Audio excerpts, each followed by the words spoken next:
This podcast is a member of the Place-To-Be Nation family. Visit us at placetobenation.com, the only place to be in your pop culture world.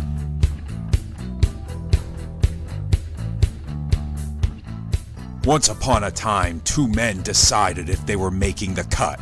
And then they made the cut. And now JT and Aaron are talking everything from wrestling to pop culture and beyond. Because it's no holds barred. Will you back down, turn and run, or stand up with the best? When your back's to the wall, what will your Place to be nation. Hey! Hey, you know what? I thought I'd jump in here. Well, it is a new year. It's a new decade. New decade. I'm a decade older. A decade of the Dark Man. What was the Undertaker thing Don't called? call it that. Don't call it the decade of the. We're not starting the show with you saying decade of the Dark Man. That's true. What was it called? A decade of destruction? Was that what it was? Destrucity. Destrucity. I still don't have my diploma. I've been here a decade. Anyway, welcome to No Holds Barred. As you can tell with that wild intro, I'm JT. That's Aaron. Yeah. And back-to-back months, buddy. I'm excited. My heart is a flutter. My heart will go on into the icy waters. What kind of bullshit is that? The guy is drowning and freezing to death. I know. Why are we following him with a camera? Why isn't that guy saving him? I was at a house show recently. The night of the Titanic sunk? Yep, number one. I saw Jimmy Jack Johnson fight George Hackenschmidt. But Elias and Dolph Ziggler sang "My Heart Will Go On" in Montreal. No, well, that's nice. It was Did terrible. Celine come out? No, okay. No, she did not. Yeah, Bitch. the bones of her old husband came. From Sue Hart's dungeon. So we talked about this on our last episode that we had a kind of a year of gimmick planned, and we thought it was time, Aaron, you and I, we've been talking, and a few others. If you remember back in the day, really in the heyday of Place to Be podcast, and even the old Brad and Chad show, one of our hooks was always List-A-Mania, right? The List-A-Mania gimmick. And we actually went through and did lists for pretty much all the major pay-per-views or all the months and ranked the shows historically. And you and I decided it was time to revisit that. There's been a bunch of new shows that come out. I think we've revisited a lot of older stuff. And you in particular have been working on a personal project, right? Yes, I've been watching all of the WWE pay-per-views. I started in January 2017. I am still not done, but I only have 3.5 years left. Right. And now to clarify, you do randomized here, so you're not going in chrono order. Oh God, I would have killed myself. Right. Like when you can't do 2006, 2007, 2008, 2009. Well, that's why we killed that timeline on the PTB pod, and we also killed poor Ryan Schmock along with it. But when we switched that, because we couldn't do it, like we were like, all right, we need a break from this era of going straight through. So you're just you'll do a year at a time, right? So you're doing like 07, then you do 98, then you do 01, then you do 90. You know, so you're just doing it that way and watching My all the problem shows. now is that when I started it, 2018, 2019 didn't exist because they were in the future. Right. You see, so now I've got them kind of at the end, and they're really hard to get through. Yes. Because there's just so much. It's all good, but like, right. It's all fuck, the I same. don't. Yeah. Daniel Bryan fighting The Miz. I fell asleep to it like 8 times. Well, we'll be talking some of that. So anyway, we thought with that work you're putting in, we've been talking like for a year of what can we do to leverage the work you've put in, and put it towards some kind of project. And we had talked about where we wanted to take this show, and we decided that for all of 2020, we're going to commit to our best to doing monthly shows of No Holds Barred, and we're going to rank the pay-per-views of each month, right? So we're going to do Royal Rumbles here tonight. And in February, we'll do all the February pay-per-views. We're not doing New Year's Revolutions tonight? You know, I thought about that before you came on. That'll be like the one show we probably don't do. But maybe next January we'll get to New Year's Revolution. It'll be the capper. We'll close it out. In February, we'll do all February shows. You know, March, we'll do, I guess, probably Mania, right? And then April will be the April shows. So and on and on. So that's going to be our goal. And they'll all be included, right? So if July has both 2 shows, we'll probably do them all from July. We'll have to, piece that together as we go. Because for the dual brand years, we're not going to do each pay-per-view title, I guess is what I'm trying to say. We're not going to do the Great American Bashes. We'll do all the July shows, which may include Vengeance, Money in the Bank, and Great American Bash, on and on. Right. If it happened in July, right, we're going to talk about it in June. Naturally. So anyway, we'll worry about those later, because January is very easy for us, because we're going to do all of the Royal Rumbles from 1988 through 2019. And I had a math teacher when I was in grade 7. If you said "and" in any sort of number equation, he would say that's you can only say that if there's a decimal point. I don't subscribe to that theory. No, his name was Archie Cameron, and he would give you neck massages. Wow. So that sounds erotic and illegal. It was. Well, what is legal? Right. True. Especially in Canada. No, Canada. Bizarro world. Am I right? All right. So we had talked about a couple of permutations where we're going to do Rumble matches and undercards, and we know how we go, right? I mean, we're the couple that spent 3.5 hours going through the GWE lists, so we decided not like 200 matches. Right? I know, but still, I mean, we tend to veer off, and we never look. Even when we did our other lists in the past, we're going through stuff like we veer off. We get into sidebars. We deep dive. And we got 30 shows to get through, so we decided to just do the full Royal Rumble cards, right? So we're just going to rank the shows. Caveat: we said fuck that to the greatest Royal Rumble. Oh yeah, that doesn't count. Yeah, nothing in Saudi Arabia counts. We should just do. You know what? At the end of when we do New Year's Revolution, we should do the Saudi Arabia shows. Yeah, okay. We'll rank all 3 shitty ones. I had put myself through that. No thanks. All right, so we did come up a little bit of arithmetic to this because the Rumbles are so unique, and that we felt we should, at least I personally feel like we should weight the Rumble match pretty heavily when you're ranking these shows. We're going to look at the card as a whole, but kind of the rough math we came up with, right, and debated was like maybe if you were to split it into quarters, you would say about half the show is worth the Rumble match, a quarter of the undercard, and then a quarter is just kind of nostalgia, enjoyment. Yeah, I think I lean more toward. I tried it at half when I was going through them, and my list looked like garbage. Right. Like I was like, what the fuck? How am I going to present this? And this is me who presents all kinds of garbage all the time, Correct. right? Yeah. And so then I added a third category, which is basically nostalgia, personal enjoyment, and I think it kind of balanced it out. So you're sticking with the third then. So you feel that the undercard and the Rumble match weighed each other out. No, because I think when I think about personal enjoyment, the Rumble is heavily weighed in there anyway. You get what I'm saying? Yeah. Like it's like when I think about how much did I enjoy it, it's usually really based on that match to begin with. Right. So like it's almost like I will say it's almost like I have 3. I have like and the Rumble's 2/3. Right. Okay. And it gets knocked around if there's other matches or right.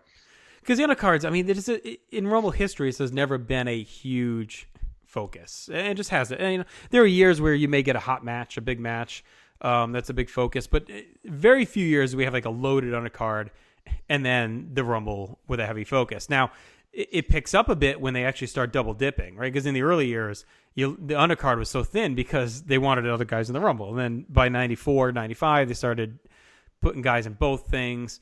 Yeah. That opened things up a little bit. And they were able to stack the undercards a touch more. But, until you get to like the dual brand era with the 2 world title matches that it picks up. But even then, you get a lot of honky ones. So, honky. I meant to say hokey and wonky. Ended up with honky. Honky Dog Man on the brain. Never good in the Royal Rumble, Honky Dog Man. No, not even an 01 for his little cameo. What I thought was actually really interesting, too, when I was kind of looking is that it seems to be like the Rumbles that have a really great undercard kind of don't always have a very good Rumble. And then the Rumbles that are great Rumbles, the undercard is not the best. Right. That's not 100% across the board, but I saw it happen on numerous occasions. Oh, there's very few that are completely balanced. I mean, I think one that always jumped to my mind is like balance is 07, right? I mean, I think it probably depends on how you view Sinu Umaga. We're not going to get into that argument too much again tonight. But I had it at 5. Let's just we both had it at 5 stars. Right. So I think 07's pretty balanced because you get the good tag, you get that, and a great Rumble. So that's one of the few I think that has that healthy undercard plus Rumble at a high level. So, but what we're gonna do is we're gonna start. We had mentioned starting chronologically, but I'm gonna throw a wrench in because I feel like if we start with the older ones, by the time we get to the newer ones, we're not gonna give a fuck about them. So why don't we bounce back and forth chronologically? So 88, sure, and then 19, then 89, then 18. We'll do that. All right. So I like that. Time hopping a little bit. All right, so why don't we start with 88 then? Any initial thoughts jump out at you about that show? There's a lot about the show I like. Mm-hmm. Like, I think the undercard is actually pretty solid. I don't think it's spectacular by any means, but I'm such a big mark for the Islanders and the Young Stallions. The 2 out of 3 falls match, I don't think it's like a 4-star match or anything, but I quite enjoy it. You also get the jumping bomb angels and the glamour girls that all the people seem to fucking lose their shit over for whatever reason. People like that. And Steamboat and Rude is okay. It's not their best, you know. But I think the Rumble's actually really fun. Like, and I'm really partial towards the early Rumbles where the title shot wasn't a guarantee. Yeah. Because there's something really fun about them because really anyone could win. Right? Yeah, I guess a little bit. They always felt kind of low stakes to me. I guess part of it maybe is because, I don't know. Yeah, I guess I just never. I'm not a big fan of like things that feel like exhibitions, and I think that's why I have so many problems with college football bowl games that aren't involved for the national title. Like to me, they just feel like they're playing for a fake prize. And the Rumble, I get, is supposed to be like a King of the Ring kind of thing, and it's a big deal, but I never get that feeling. To me, it wasn't presented as like, because you won it, but it was just like a notch on the belt. And by the time I became a fan, Hogan was just winning them, and he already had everything, you know. So it's like all right, well, what's the big deal? And we only got 2 before Hogan, with that anyone can win feel to it, really. And then after that, the world title's on the line, and then the title shot. I think the title shot added a lot. Oh, I think it added. Don't get me wrong. Yeah. Like I think in the end, the gimmicks it's better for it. Mm-hmm. But I do find that it takes away some of the mystique of it. Sure. And adds a different mystique. Do you think it would be better if they put the Rumble title match was not for Mania, but for February? Because then maybe you get an underdog story. Like, you know, you get the like the tease with Santino that year and a couple other ones where maybe, you know, then maybe you do get a random one. Or do you think it's so ingrained as part of Mania now you can never go back? I wish they would do anything to change it up. Like I don't think you could have done that, say, in the 90s. I think it really when their whole model was building the year to WrestleMania, right? Like this is something you and I talked about when I was telling you about the project I was doing, was that like you were like you should do the Mania to Mania, but I think once you get to, I want to say 04, maybe a bit. I think 04. That formula feels kind of out the window. Right. It's just they kind of just built the next show. Although I still feel like it's somewhat there that they punt. They still seem to punt the fall. Like that's always kind of been a thing where you feel like they're just kind of in cruise control until Survivor Series. They'll tease Mania a little bit, and then until the Rumble is when it really picks up, and we'll see it again. Like they're going to start going into overdrive in a few weeks. Yeah, it just feels like less of a culmination of the whole, like, whereas like I mean, if you watch WWEF in 97, that whole year is building to Austin winning at 98, you know, similar 95 to 96. No, you're right. It's not a culmination. It's a culmination of the 3 months. Yeah, which they could the 12 in theory months. do anyway. But I do like the idea of maybe making it for the February shot, because you're right. Like they might, but I don't know why they don't do more underdog stories anyway. People get behind them every time. I will say this, because of the shitty booking, I don't feel like the Rumble winners actually have been super predictable as of late.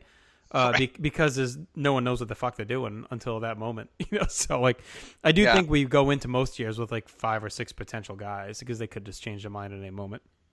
Yeah, and they usually do.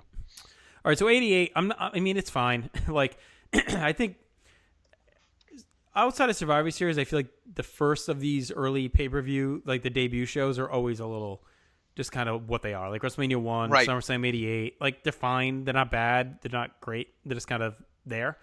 Yeah. This wasn't even a pay-per-view. It was more of a TV special. So yeah, and then like a bunch of their stars aren't there. Right. It's such a weird, like, Randy Savage isn't there. You know what I mean? Yeah. Like, you think he'd be there. And I'm not a huge fan of Steamboat Rude. It's fine. I think the women actually had a better match at MSG in November. And then the Rumble is what it is. It just gets the concept over. So I don't anticipate this finishing very high on the list, but it's on the list. So no, I there's a lot of things I couldn't in good conscience put it ahead of, but there are some things below it that I think deserve to be below it. Well, it's 2019, one of those things.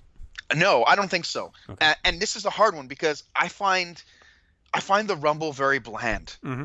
Like it's like I mean I felt it kind of predictable with Rollins winning. Like yeah, I think this one was. Yeah. But the undercard is really quite good. Mm-hmm. Like you get Brock and Balor. Yep. Right, which is awesome. You get Sasha and Ronda, which is also good. Yep. And I'm struggling now that we're talking about it. Bryan and Styles with 25. Not a world burner, but still, you're getting 25 minutes with Daniel Bryan and AJ Styles. You know. That's right. I remember being a little let down by that match, to be honest. But it's still better than most of the chum you get on these shows. It's better than the natural disasters fighting in '92, right? Like, You got Asuka Becky was pretty good. yeah, and it's funny because when you get to 2018, you get 2 Rumbles, right? Yes. And I don't think this women's Rumble was as good as the one the year before. No. But it was still okay. Right. Like, and it had the right winner at least. Yes, for sure. Yeah, of course, Becky had a win. There was no doubt about it, and it was, it was a fun on a field. It did not match 18 for sure. And the other match was Shane and Miz against Sheamus and Cesaro. So that whole They're the best tag team in the world, so you got to remember that. All right, so we're gonna go 19 ahead of 88 for now, right? I mean, that's. Oh yeah. For me, that's a no-brainer because that undercard is just quite good. I mean, the other thing is that what I realized watching Royal Rumbles is there's things I really enjoy in a Rumble, and like when I watched 19 not long ago, what I didn't like about it is there didn't feel like any consistent through line to the actual Rumble. Right. Like it's not like, and the best Rumbles weave storylines in and out of them too. Yes. Whereas this one was just Seth Rollins kind of going. I think what's his name? Strowman was also big in it, right? But ended up getting eliminated. Right. So like it just felt very nondescript and very like I remember watching with my son, and he loved Seth Rollins, and like he fell asleep during it. Right. And it's like, well, that kind of says it all. This says everything about their current product across the board. Right. They can't. Their top face makes children fall asleep. Yeah. Yeah. All right. Let's talk 89. That's much more fun to discuss. Yeah. So 89, our first pay-per-view Rumble. John Studd wins it. I got my issues with that match. Let's talk about it in a second. Hart Foundation dug in against Rougeau's and Bravo. I think that's a pretty fun opener. I love the pose down. I think it's one of the best non-match segments they've done on the Rumble. I think it's really well executed and is part of a major feud. Haku, Harley, and Rock and Robin Martin or whatever. See, I like Haku Harley. I don't think it's like. No, it's not. It's great just or kind anything. of it's just whatever. It's a whatever. It's not trash. It's just. But you know what else with that one is? It's like normally they would not give a fuck about actually paying that off. Right. Like Haku needing to transfer the crown. Correct. He just would have been king, and that would have been it. Yeah. Whereas they actually cared enough to have the match, which I thought was cool. Like, I'm with that. I'm with you on that. So the Rumble, my issue with the Rumble is it's loaded. It's a lot of fun. And I've talked about this ad nauseum, so I'm not going to won't harp on it too much. But the Mega Power stuff happens too early, or they didn't load the back end enough because the match just dies after that when Hogan and Savage go out, and that's it. yeah. And then it just grinds down, and then Big John Studd is just not over enough to pick it back up. If what I've always said they should have done is just done the Mega Powers into the finish. So they go out. I would just have the finals be like Beefcake, DiBiase, Studd, Twin Towers, Mega Powers. Like that's a really good final 8. Then you do the whole thing as is. The Mega Powers get eliminated, and they fight with the Twin Towers. They pull out the Boss Man. Beefcake dumps out Akeem. DiBiase does Beefcake. Studd throws out DiBiase. Like all within like 7 minutes. And then you have a much hotter finish instead of like the hot angle happening and then just limping to the end. Yeah, I won't argue with that. It makes a lot of sense. Like, and the thing with Studd winning too was strange is that he'd like as a kid, because you started watching after, right? Yeah, I started like early 90. So like I knew John Studd from tapes, specifically Hulkamania 2, where he was a bastard. And so he shows up here and I'm supposed to cheer for him, which I remember being extreme. Like I don't think he had a hope in hell of getting over as a face in this match. Right. And Like, it wasn't built up before this, right? He just kind of showed up. Yeah. Yeah. I mean, it does have a lot of fun stuff. Like it's got the axe and smash, which is super memorable. Right. Iconic. Yeah, it's an iconic moment. Like, it's got like all the you know who's really underrated in this match is Andre. Oh yeah, he's great. He carries like the whole first third of the match. Yep. Like, and then stuff with Jake is really good with him, and then you get the Brainbusters in there. Like that's a lot of fun. They go at it with the Rockers. You get the Warlord elimination. That's a famous one. Yeah. No, there's definitely a lot of good stuff in there. That back end just really kills the end of the show for me. Yeah, it is tough, and it's too bad because it's the backdrop of what I think is the greatest storyline in company history. But you're right; it should have held out till the end. So I mean, look, for me, I would have that ahead of 88, but Yeah. below 2019. yeah, I'm with you. Yeah, it kills me to put like anything older below. I know we have to, I but know. because of the nostalgia factor, and the crowd in '89 is really good. Like I'll give them credit for that. Like it's a fun watch. It's an easy watch. I wish the back end of that Rumble was hotter, Yeah. and I wish maybe the undercard had one more match to buoy it. Just one more in there. Yeah. Like you That'd be could have good. done like Savage and Bad News Brown was a big feud at this point. Like you could have had them in there, and still had because Savage is world champion gets to be in the Rumble too, or something like that. You know what I mean? Yeah, they just weren't there yet with that. And it's Yeah. funny because when Savage fights, when he like beats the crap out of Bad News, the crowd goes apeshit. Oh yeah, that was a really good feud. I mean, Bad News was on TV saying Elizabeth blew Jack Tunney, to get Savage, avoid matches with Bad. Like it was a hot feud. Yeah. It deserved more of a spotlight than it got. But all right, let's talk 2018. We were there. Or I was there. Were you there? Were you there? No. No. Okay. No. I was in Philly. I always get those all confused with you. But this is a really fun show. I think it is one of the best. I think it's one of the best Rumbles, honestly, when you look at it, which is surprising because I don't think much of anything over the last 2 years is some of the best. But the Women's Rumble is excellent, which Yep. Asuka wins, but then we get Ronda Rousey's debut, which is like a huge moment. The Men's Rumble is really good, too, with the fun moment of Nakamura and Reigns. You kind of had the, at the end, right? You kind of had like the old versus the new in there. Yeah, and yeah. Fuck. They Don't. Like, because, like, you got to remember, too, they've had 4 straight Rumbles Yeah. where, like, someone winning that, like, you really didn't want to win. Yes. So the So you're like, teases were so good. Did they forget? Did they forget how to book the Rumble? Right. And then this one, it felt like they nailed it. Like they nailed somebody at the right time. Yes. Oh yeah, that was just the right time. For once, a guy was peaking at the time of the Rumble. It was like usually a guy peaks and by the time he gets the Rumble they cool. But like Knock was peaking, it made sense, and it was a cool moment too to have the two folks, Asian Americans and Nakamura and Asuka both win. That was a cool moment. It was some symmetry there, and it felt like a really big elevation moment for both of them. Sadly, Felt like a big elevation for a lot of people. Right. Because Balor had an incredible showing too. Yes, as it's Scott Criscolo, who talked for 6 months that Balor was going to win the Rumble, and then shockingly almost backed into it. But it also had Adam Cole's surprise appearance. That was a lot of fun. From the night, he had the big match the night before. Andrade too. Yeah, Andrade coming off the huge match with Gargano. He shows up that night. So it was a really cool Rumble. Both Rumbles I thought were excellent. And then because the women's one was great. The action was good, Yes. but I think they nailed the nostalgia in the women's one. yeah, and they did it in a way where it wasn't just the nostalgia for nostalgia, right? They did it because it was a historic moment for women's wrestling in WWE, and they wanted to bring back all the women that paved the road to get there. Exactly. And they didn't over push them. It wasn't about that. Correct. Like, They just got to be in the moment.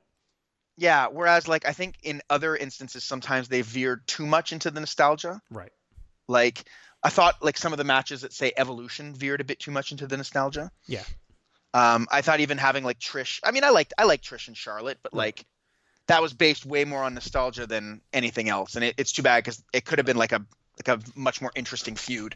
Right. And they just tried to go with the dream match thing, right? Like we get a Mania sometimes for them. Right.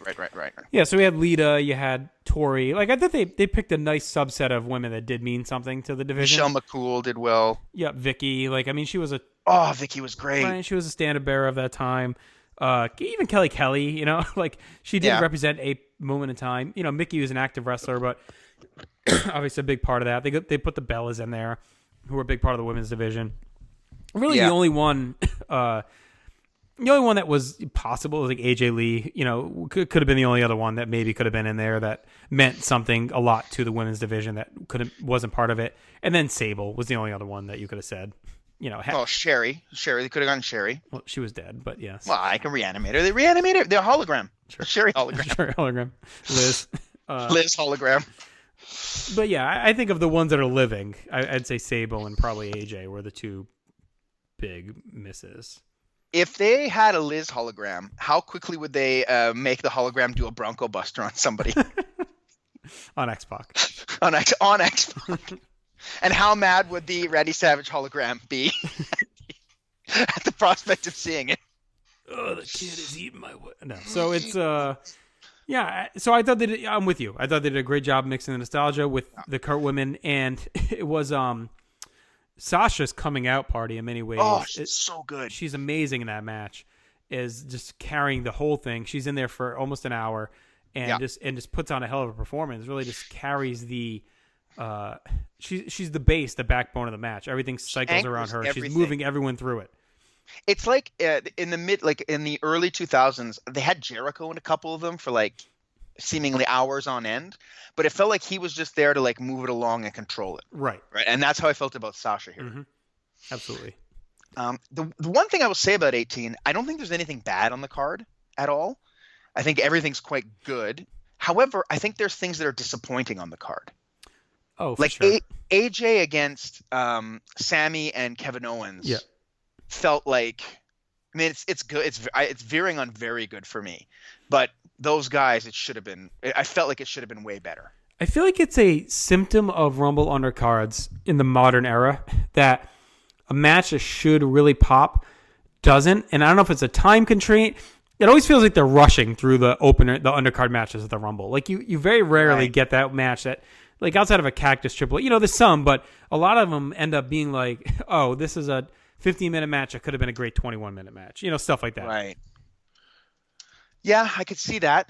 I think it might be a symptom of. I mean, I love AJ Styles, but I think that title run he had was kind of underwhelming, which is sad because it was long. Yeah, and Owens and Sammy stuff was not setting the world on fire either at that point. No. I mean, they actively became a reason that drove a lot of people away from SmackDown during that. Well, stretch. Sami Zayn is. I mean, I think he's a good heel. I think he's quite good actually. Like when he was in Montreal not long ago, like he was really good. Mm-hmm. But in the end, he's miscast because that's not what he's best at, right?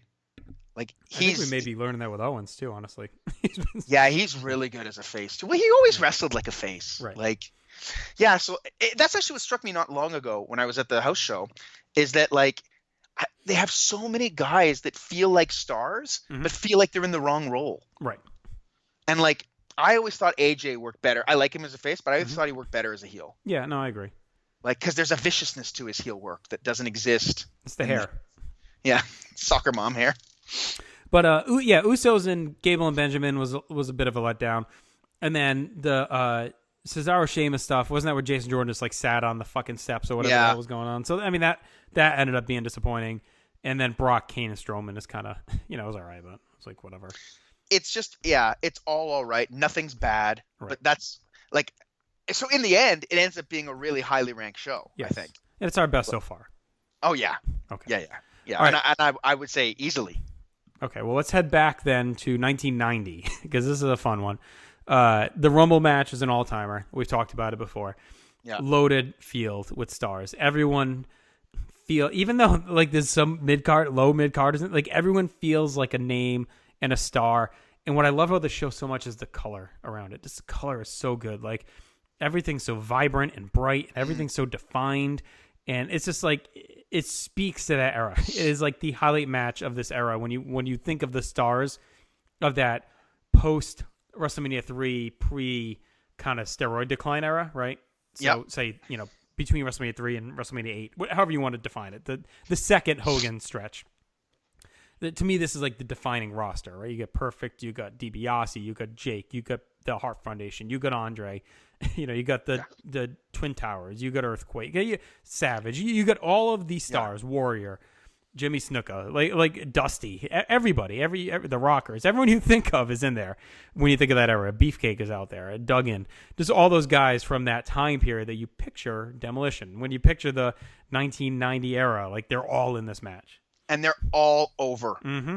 Like the crowd is going crazy for everyone. Like I remember saying this to someone once, and they looked at me like I was insane. But like Brutus the Barber Beefcake in 1990 is more over than anyone on the current roster. Oh, it's ridiculous. Like, and he was what, like 5th in the pecking order? Yeah, maybe. Yeah, even maybe, right? Right. I thought this Rumble too is just so perfectly booked in terms of always having somebody in the ring Yep. that the people care about, whether it be a heel that like you want out or a face that you don't want thrown out. Right. Like, and it was anchored by DiBiase, but it's not just him. No. Like early on, you get a lot with Savage, Mhm. and like there's big stars at every point of the match. Yep. Like it's not like '89 where like it dies off. Like Hogan's at the end, Savage at the beginning, DiBiase's in the whole thing, and then throughout there's all these other guys. No, yes, it's flawless, and they learned, right? Because the Ultimate Challenge stuff with Warrior and Hogan, and when does it happen? Within the last 10 minutes, right? That happens, and then we're to the end pretty quickly after. We're not fucking around and hanging around. It's not immediate, but and Warrior's still in there. I mean, and Hogan's still in there, right? So it's not like they both go out. So then Hercules wins. Those horns. But they definitely learned, and instead of shooting the wad and then killing the crowd stays hot because it happened, and then we spiral. We get right to the end, right from there. So I think that's perfect. They have tried every year. I don't know about every year, but almost every year since then to create the kind of electricity that the Hogan Warrior moment had, where the two guys will stop and point to the sign and look at the sign, and it's almost obnoxious how how obvious it is, but it's never even come remotely close to this kind of energy. And something we haven't talked about yet, because I don't think it's been heavily in play, but is the commentary here is fantastic as well, with Tony and Jesse are just at their best in this match. In the show, really the whole show, like they're on fire. I mean, 1990 Jesse's peak Jesse Ventura before he leaves. He's on fire. He's his most comfortable and acerbic and angry. And Tony is just the perfect guy to both take a beating and then land his shots as well. Yeah. He doesn't have the gravitas of Gorilla where like, and I don't mean this in any disrespect for Tony, but it's more the gimmick of what he's doing. Gorilla almost holds this level of extremes where he's like a legend, so Jesse can't go too hard, but he's also kind of a clown at times, and Jesse can poke fun at him for being fat and eating hot dogs, whereas Shivani's in the middle, right? He's not a legendary announcer or wrestler, but he's also not a goof, so like Jesse can just beat on him the whole show. He's a punching bag for Jesse. But he's also credible enough to give shit back, and like Jesse doesn't have to revere him so he can let loose, but he's also not just sitting there taking a shit kicking. Like he can hang and give his own jokes back and still be credible in there. He's not just a goof in there to be ripped on by Jesse. So it's a nice balance. What do you think of the undercard of this show? I think it's kind of pedestrian. Yeah. I don't think it's bad. I think the Rougeaus and the Bushwhackers actually have a good match. Mm-hmm. Like I don't think it's bad. Like and this is the same group that like the Bushwhackers gave the Roosters a hand job at WrestleMania 5 and the fucking yes, that's terrible WrestleMania, atrocity. A night of hand jobs we're having. And so I thought that match is fine. The others, you got Duggan and Bossman, which I think is just kind of It's a good like hot it's okay. brawl. Like they lay some heavy wood on each other. Yeah, and I'm always going to be a fan to see the Genius on pay-per-view. So. Yeah, that's a fun match. And then plus the attack after is good. With Perfect beating the shit out of Beefcake. Yeah. And then I Quit is good. Oh yeah, that's the one. That's with Garvin and Valentine. Why did I skip over that one? Yeah, that's a solid one too. I remember being a bit let down by that one last time I watched it. But still, I mean, if you told me there's a 17-minute Valentine Garvin match on a 1990 pay-per-view, and it's over 3.5 stars in there somewhere, or that's a win, right? I mean, that's they're filling time with that match. You're not expecting probably that. So right. And obviously the feud is great. Not to diminish either guy, but I'm just saying in a vacuum, if you're looking at the card on paper and you haven't studied the feud or what they had going on at that point, you would think. How did you feel about Jesse's Mickey Mouse attire? Oh, I love it because he's like such a he's such a hard ass, but I love that he'll goof off too. He'll ham it up. Yeah, he's not afraid to like poke fun and look goofy sometimes. Like I like that part of it. All right, so 90 is our. All right, so how do you stack rank 90 and 18? I think it's our first real challenge. I'd put 18 ahead of it. I think the Rumble of 18 is better than this one. Yeah. Yeah, and I know I know that's kind of crazy because like of how flawless I think the 91 is. Yeah. But I just think that like there was some kind of very intelligent booking in 18. Not that they didn't do it here, but like there was also more of an emotional connection. And you had the two winner. Rumbles, but it is a longer show. All right, look, let's put 90 below for a second. Yeah. For a second. No, I don't think it's much below. I think it challenges. But it may not stay there, and we'll see. Yeah, we'll see. All right, 2017. All right. I don't remember a ton about this one. So Randy Orton won. I remember hearing rumors that Randy Orton was going to win and being like, "What? Why? Right, no way. And That then he doesn't does. make any sense." And we get the worst WrestleMania title match of all time. Right? Oh, worse than Sid Taker? It's up there. That will be for another. We'll talk about that in March. Cena Styles is obviously awesome and Yes. carries a show. Charlotte Bailey, I think, was fine. Like Owens Reigns, okay. That's where Goldberg, does he get involved in that match or no? He's in the Rumble, right? Yeah. And he gets that's where he gets dumped by Goldberg. Yes. I don't know. Neville, Rich Swann. I don't care how much time we spend on this one. I mean, nothing stands out to me from the Rumble, honestly, at all. Middle of the road, blah show. Yep. Also, I mean, Cena Styles probably bumps it slightly, but I would put it probably right now below 89. Maybe above just for Cena Styles, you think? I think I have it above 89. Right, below 19. Above 89, below 19, because the undercard of 19 is quite good. Okay.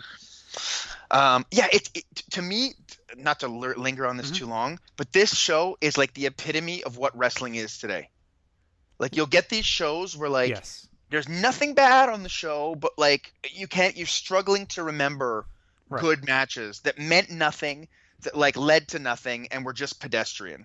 I do think they did a great fake out at the end of the Rumble with Reigns. Because they brought him out late in this one too. Oh, right, yeah. Just to piss off the crowd, right?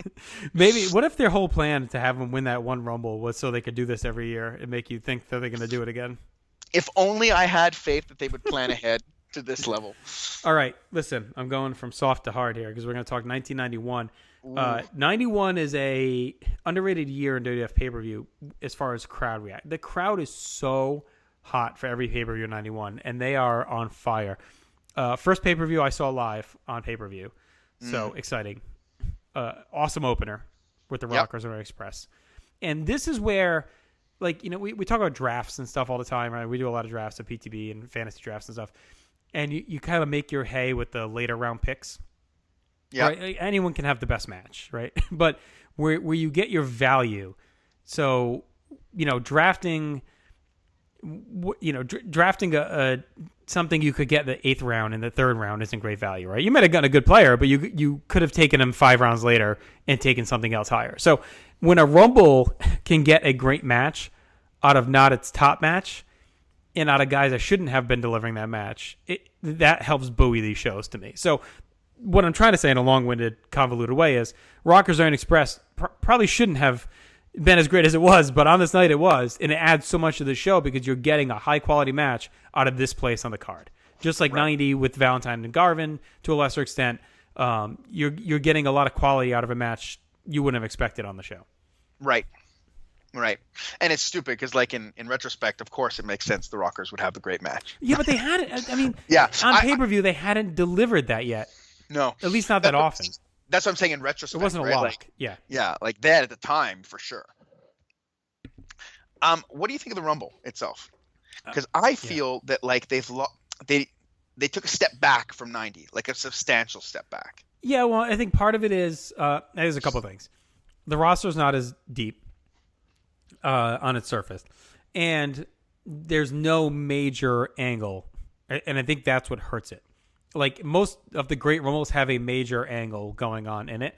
91 is very businesslike, right? Right. It's a pitcher going 7 innings, giving up 8 hits, 2 runs. It's a very good start, but it's not like electric. So it's like it's just going out there eating innings and putting out a great show.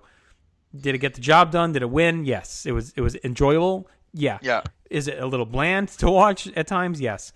But I do think it's a good Rumble. I don't think it's a bad Rumble. I think it's but I don't think anything besides Undertaker's first Rumble appearance, like in Brett's run, and I guess Martel stands out. Martel is so good, like especially later. Like he starts off kind of pedestrian, but once Jake gets in there, and then the next time you watch this, just watch him interact with Jake.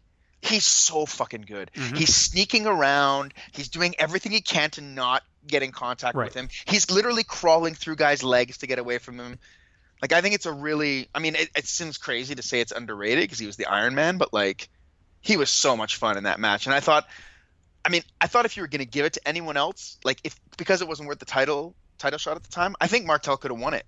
Like he was on the highest, like the biggest thing he was going to do in the company, right, with Jake. Like imagine how much more he'd have by last throwing out Jake or something like that. Like, I think that would have been really cool. Yeah, I mean, and Hogan didn't need. Well, I guess in a way, maybe they felt like. I mean, looking back, it's silly to say, but maybe they felt like they had to give Hogan the reestablishing win after kind of not being at the top, very top for the year. So maybe they felt like they had to get him back on top to face Slaughter. Sure. What did you think of the Warrior Slaughter match? Oh, do you like that? Oh, I like it. I think it's like it's veering on very good. Like it's not. I like it's almost breaking through to what I think is a very good match. I love the Savage interference. I love the story that it tells with like him not being in the Rumble after too. I think that's probably the second best match on the show, Warrior Slaughter. I really like Boss you're Man probably Barbarian. Yeah, I'm gonna use Boss Man Barbarian. I like that one too. I think it's good. I just think Warrior Savage. Warrior Slaughter is better. Yeah, it's great. Yeah, like it's crazy. It's like one of Warrior's worst pay-per-view matches. Right. But it's still like really good. Like, do you think Savage ended up being in the Rumble hurts that Rumble a little bit too? Sure, but I understand why. It makes sense. And like he wasn't going to win it anyway. He wasn't the featured guy, really, in the Rumble. Maybe he would have been. Who knows? But like, I don't know. I thought he had enough going on there. He would have had nuclear heat in the Rumble after what he just did. Right, and then you could have Warrior chase him out of the Rumble. Yeah. You know, instead of just have no show. No, he ran out of the building. Like, yeah, right. That would have been more fun to me. Is that he comes out there, the heat's off the charts. Maybe he eliminates a Jake or something. You know, like someone that everyone loves. Brett. Maybe he ends Brett's run. It's Tugboat. Maybe he gives a little toot after he throws out Tugboat. But someone that was a big fan of Bulldog. You know, whatever. Someone that had or Tito. Anyone that was a big name and added to his heat. And then you have Warrior coming, he chases him off. Yeah, that'd be cool. That would have been great. All right. So how do you feel about them having Greg Valentine in there for like 45 minutes and then he's not the Iron Man? I mean, this has to be the Rumble with the most. I'm going to put it up right now. I think Scott and I saw this way back when we did the show. With the most longevity, like breadth of guys. Like there are a ton of guys. Listen to the guys alone that are like 20 minutes plus, okay? Bret Hart, 33. Valentine, 44. Texas Tornado, 24. Martel, 52. Hercules, 37. That's Hercules' longest match ever. Right? I mean, how did he live another 12 years after that? Tito, 20 minutes. Davey Boy Smith, 36. Smash, 18. Shane Douglas, 26. Crush went 18. Earthquake, 25. Hogan, 20. Haku went 13. Like, I mean, that is a lot of long runs, and that's not something that usually happens in these matches. Well, and I think it actually, like, I love all that, but I remember watching, one of the problems is that there was too many people in the ring for a lot of it. Right. So maybe it's like a positive and a negative at the same time. Exactly. Yeah. Right. It lets you get comfortable with some of the guys, but at the same time, it does breed some malaise through some of it. Yeah. Yeah. But a good Rumble. Like, I definitely won't want to come across like I'm shitting on it. Like, I think it's probably like for me, it's probably like in the middle of the Rumbles. Like in terms of everything. Like if there's, it's actually exactly how I ranked it. A bit below, but still good. I find all the Rumbles are good on some level, with the exception of a handful of them. Yeah, that's the thing with the Rumble, ranking the Rumble. Like you're always getting, like even the Rumbles are still like really good matches to watch and fun. So I would probably put this. I mean, it's ahead of 89 for me. I think it's ahead of 17. Yeah, I have it ahead of 89, ahead of 17, ahead of 19. I have it below 19. And I think it's because of I like the undercard on 19 more. Okay. And I think the Rumbles themselves are I think this is probably a slightly better Rumble, but not like. Right, blow away. All right, I can fuck with that for now. All right, let's get with 16, which I think is actually. You think of 2016 as a year because of the TV and some of the stuff Mania. that happens. Yes, because of Mania. But as you've been stumping for, like there's actually a lot of good stuff in there, especially on pay-per-view. I think it's a pretty good Rumble, actually. I enjoyed Dean Ambrose and Kevin Owens. I think it's a good opening match for the IC title. New Day Usos was fun. Kalisto Del Rio is fine. Charlotte Becky's pretty good, and I think it's a really good Rumble, actually. I think it's a top 10 Rumble. I mean, the AJ stuff is amazing. It's such a great moment. And Reigns going bell to bell, and then Triple H. Good. You've watched it, pretty recently. So what are your thoughts? I think they're booked into a corner with Reigns with it, but I think that they do a good job of building storylines into the match. So you got everybody going off Reigns, but you also have AJ coming in and being dominant, but you also have Sami Zayn and Kevin Owens weaving in and out. And again, when Zayn comes out right after Owens throws out AJ, and they have what looks like a fight, I think it's a really magic moment. So I think that all culminates, and then they do the tease with Ambrose winning at the end. I think everyone was just happy to see Reigns lose the title at the time, even though it's a Triple H win, which is strange, especially for me to say. But yeah, I really think it's an underrated Rumble, and I think it's a very underrated show because there's that Intercontinental match is really good. Oh yeah, really, it's definitely a hidden gem. Yeah, it's a great is it what the hell? It was Last Man Standing, and I don't even like Last Man Standing. So imagine, yeah, and that's the fact that they brought in. I remember watching it live. And Styles comes out. You're losing your mind because it's Styles, right? He's making his debut. But Reigns in the ring, so there's the fear of are they just gonna throw him out? Right. How are they gonna treat him? Yeah. And then he's in there for a good 20 minutes. Yeah, and half hour. Yep. That's it. He's featured for all of it too. It's not like he's lying around. It's not like he's Roman Reigns in 2015. And don't forget too, a lot of the excitement. 15 was an interesting year. I think 14 into 15 was really one of the rebirth a little bit of fandom, right? I mean, there was a lot of excitement in 14, the network and Danny Bryan and everything. And maybe this is me insulated, but I feel like our corner of the wrestling internet was very hot at that point, right? Right. Podcasts were getting churned out. There's a lot of excitement going to WrestleMania 31. And then if you remember, a lot of the hype at the end of 15 was the New Japan guys signing, right? The club, the Bullet Club guys, Nakamura, they were all signing. It was a lot of hype and excitement. So when AJ actually walked out to kick all that shit off, was holy fuck, it's happening. Here's AJ Styles with this awesome theme song out of the gate and a massive pop. And I love that he's number 3 right after, they do the tease. Rusev is in there and he gets chucked out right away. And it's oh, here we go. Reigns' parade. He's just going to march through guys. And then now AJ gets his moment instead of being number 2 or whatever. We get the number 2 out of the way, and then here we go. I think it's an underrated Rumble for sure. I'm with you there, and I like the finish too. I'm cool with the Triple H stuff, and I think it was a good way to. If it was only a hotter pair of guys, it would have been a really good booked angle with him and Reigns the way they did it. The only thing I'll say is that Dean Ambrose was really hot at the time. He was really, he had just had that Intercontinental match too. Yep. But he was massively over. It wasn't impossible to think that he could have won it there. Oh, definitely not. Yeah, and once you get rid of, it's an interesting thing because when Triple H eliminates Roman Reigns, right?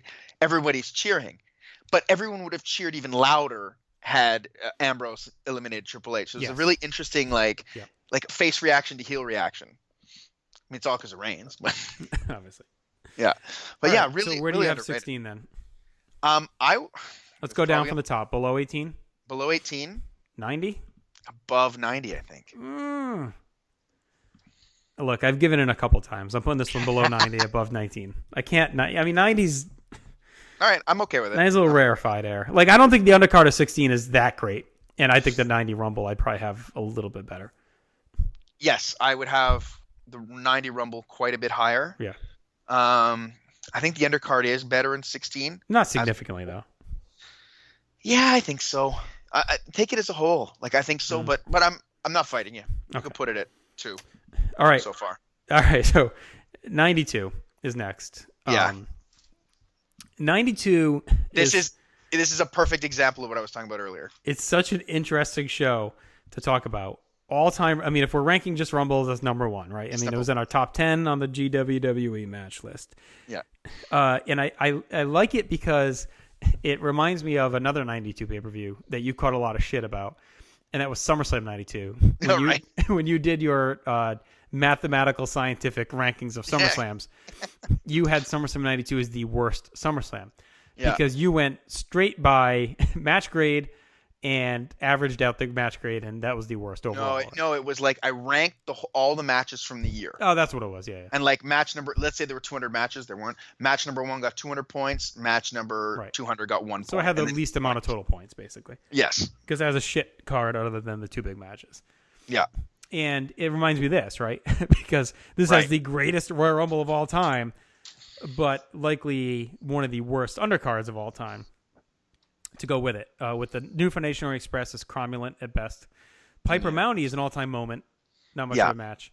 But then the next two are a slog. I mean, Beverly Brothers Bushwhackers is probably a nominee for one of the worst Rumble matches. It's my worst match of 1992 pay-per-view. Right, and it's probably one of the worst undercard matches, which sucks because I think both teams can do better. Like the Beverly Brothers, I think are good, and I think the Bushwhackers can do better than this. But when they're not giving hand jobs to. But this, and I mean, Genius was there, so you thought maybe, but if ever there was a team to give a hand job to. Right, or their manager, is what I'm saying. And I mean, Jameson is out there in this shit and everything else. Oh, God, yeah, that's garbage. And then the National Disaster LOD is a massive letdown. Just a massive letdown. Because they go with stupid DQ finish. It's terrible. Count out. It's even worse than a DQ. Oh, yeah, I mean, that's not DQ. Yeah, they walk away, right? No, the National Disasters win by count out.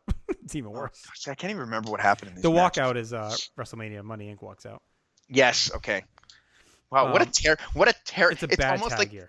This period killed the tag division. Oh, so bad. All right, so anyway, undercard, nothing to write home about besides the Piper moment, but it has an all-time Rumble and all-time commentary. And the commentary is good all night. Yes, it's not just the Flair stuff; they're on fire the whole night. I can tell you, I watched this pay-per-view scrambled on my living room floor and on the couch for 3 hours, and I was able to follow everything that was going on at the show because of the commentary. It was so good. Like I was never lost watching it on Scramble Vision. This was the first pay-per-view that was available in Canada, at least where I lived. So the first one I bought. And I remember cheering for Flair at the time, which was a great night. All my friends hated Flair. Were they throwing popcorn at you? They were at my dad's house, so probably not. They were all scared of my dad. So I don't think we need to espouse too much more on this. Is this your number one right now, or you have it below 18? I have it below 18, I had 2016, and 90. Because I think it's a tough one. I know it's like, and that's kind of where it lies. Like, but how much does the Rumble weigh and the nostalgia and the moment and the commentary? I mean, the Piper moment's a big one though, so I don't want to like discount that. Yeah. Well, I mean, I'm putting it near the top, right? Like, it's just, I think undercard's so bad. Listen, I'm overruling you one more time. I'm putting it ahead of 16 for the moment. For the moment, but below 90. I think below 90.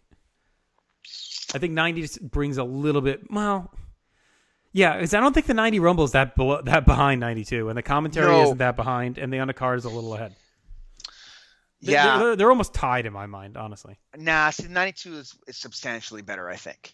The 90? The Rumble, yeah, but. All right, let's go with it. 92 below 18 then. I can do that. That feels weird though because the undercard is so bad. It doesn't matter. The Rumble is the best Rumble of all time. Yeah, but that's why it's not at the bottom of the list, right? Yeah, but it's such a big part of the show. It's such a long part of the show. Okay, we're gonna come back to it. All right. It's 62 minutes of an under 3 hour show. You know what I mean? Yeah, but then there's another 120 minutes of garbage. But that's promos. It. That's post-match promos that are iconic with Ric Flair. That's hype with Gorilla and Bobby. Like, that's the Piper moment is 5 minutes of that. So, like, the shit you're talking about is the Beverly Brothers and LOD match is under a half hour of this show. And the opener is 17 minutes, and that opener is not that bad compared to other stuff. Like, but you get all the crazy promos, too, in 90. Like, I mean, they're different. They're not as iconic as the Flair promo, but you get more promos. But the Flair promo is like an all-time WWF promo. Put that cigarette out. I mean, that's an all-time promo. I just think there's more, like, I don't, outside of the Beverly Brothers match, like that, if that wasn't back-to-back with the LOD match, that wouldn't feel as bad. You know what I mean? Well, and the opening tag match is boring, too. Like, it's... I don't think it's that bad. I just think that the three... look, I'm not going to fight you on it. It's fine. We can put it number 2 for now. Okay. But I find that the three that I have above it, that we just talked about, 2018, 2016, 1990, are better overall shows. Right. But I think the Rumble at 92 is the best overall Rumble. Like, so it's like it becomes a tricky thing. Like, Yeah. how do I weight it? To me, right? the Royal Rumble is about the Royal Rumble match. Right, So- but if you had to choose a card to watch, top to bottom, what would you choose? 90 or 92? I don't think it's a layup for 90. I don't think it's a layup, but I don't. Only because of the commentary is so good. Like that makes that show worth watching alone. Like Yeah, I can but put it on just for the commentary. But the commentary is great in 92. 90 also. I know. Yeah, I would watch 92 over 16 all day. I would too, so I'm okay dumping it down there. It's more 90 that we're kind of like stuck on, I think. Let's leave it right there for now. Let's Okay. go to 15 Wait, leave it where? ahead of 90. We're coming back. Just for a minute. All right, 15. This is when we were at live together Yes. in Philly. The back-to-back of two terrible, disastrous Royal Rumbles Yeah. that legit almost, and I think that helped 16 actually seem awesome as well because it was coming off two all-time terrible Rumbles. I mean, Rumbles that almost killed the gimmick. Like after 2015, you could legitimately make an argument that they should get rid of the Royal Rumble match if that's how they were going to handle it going forward.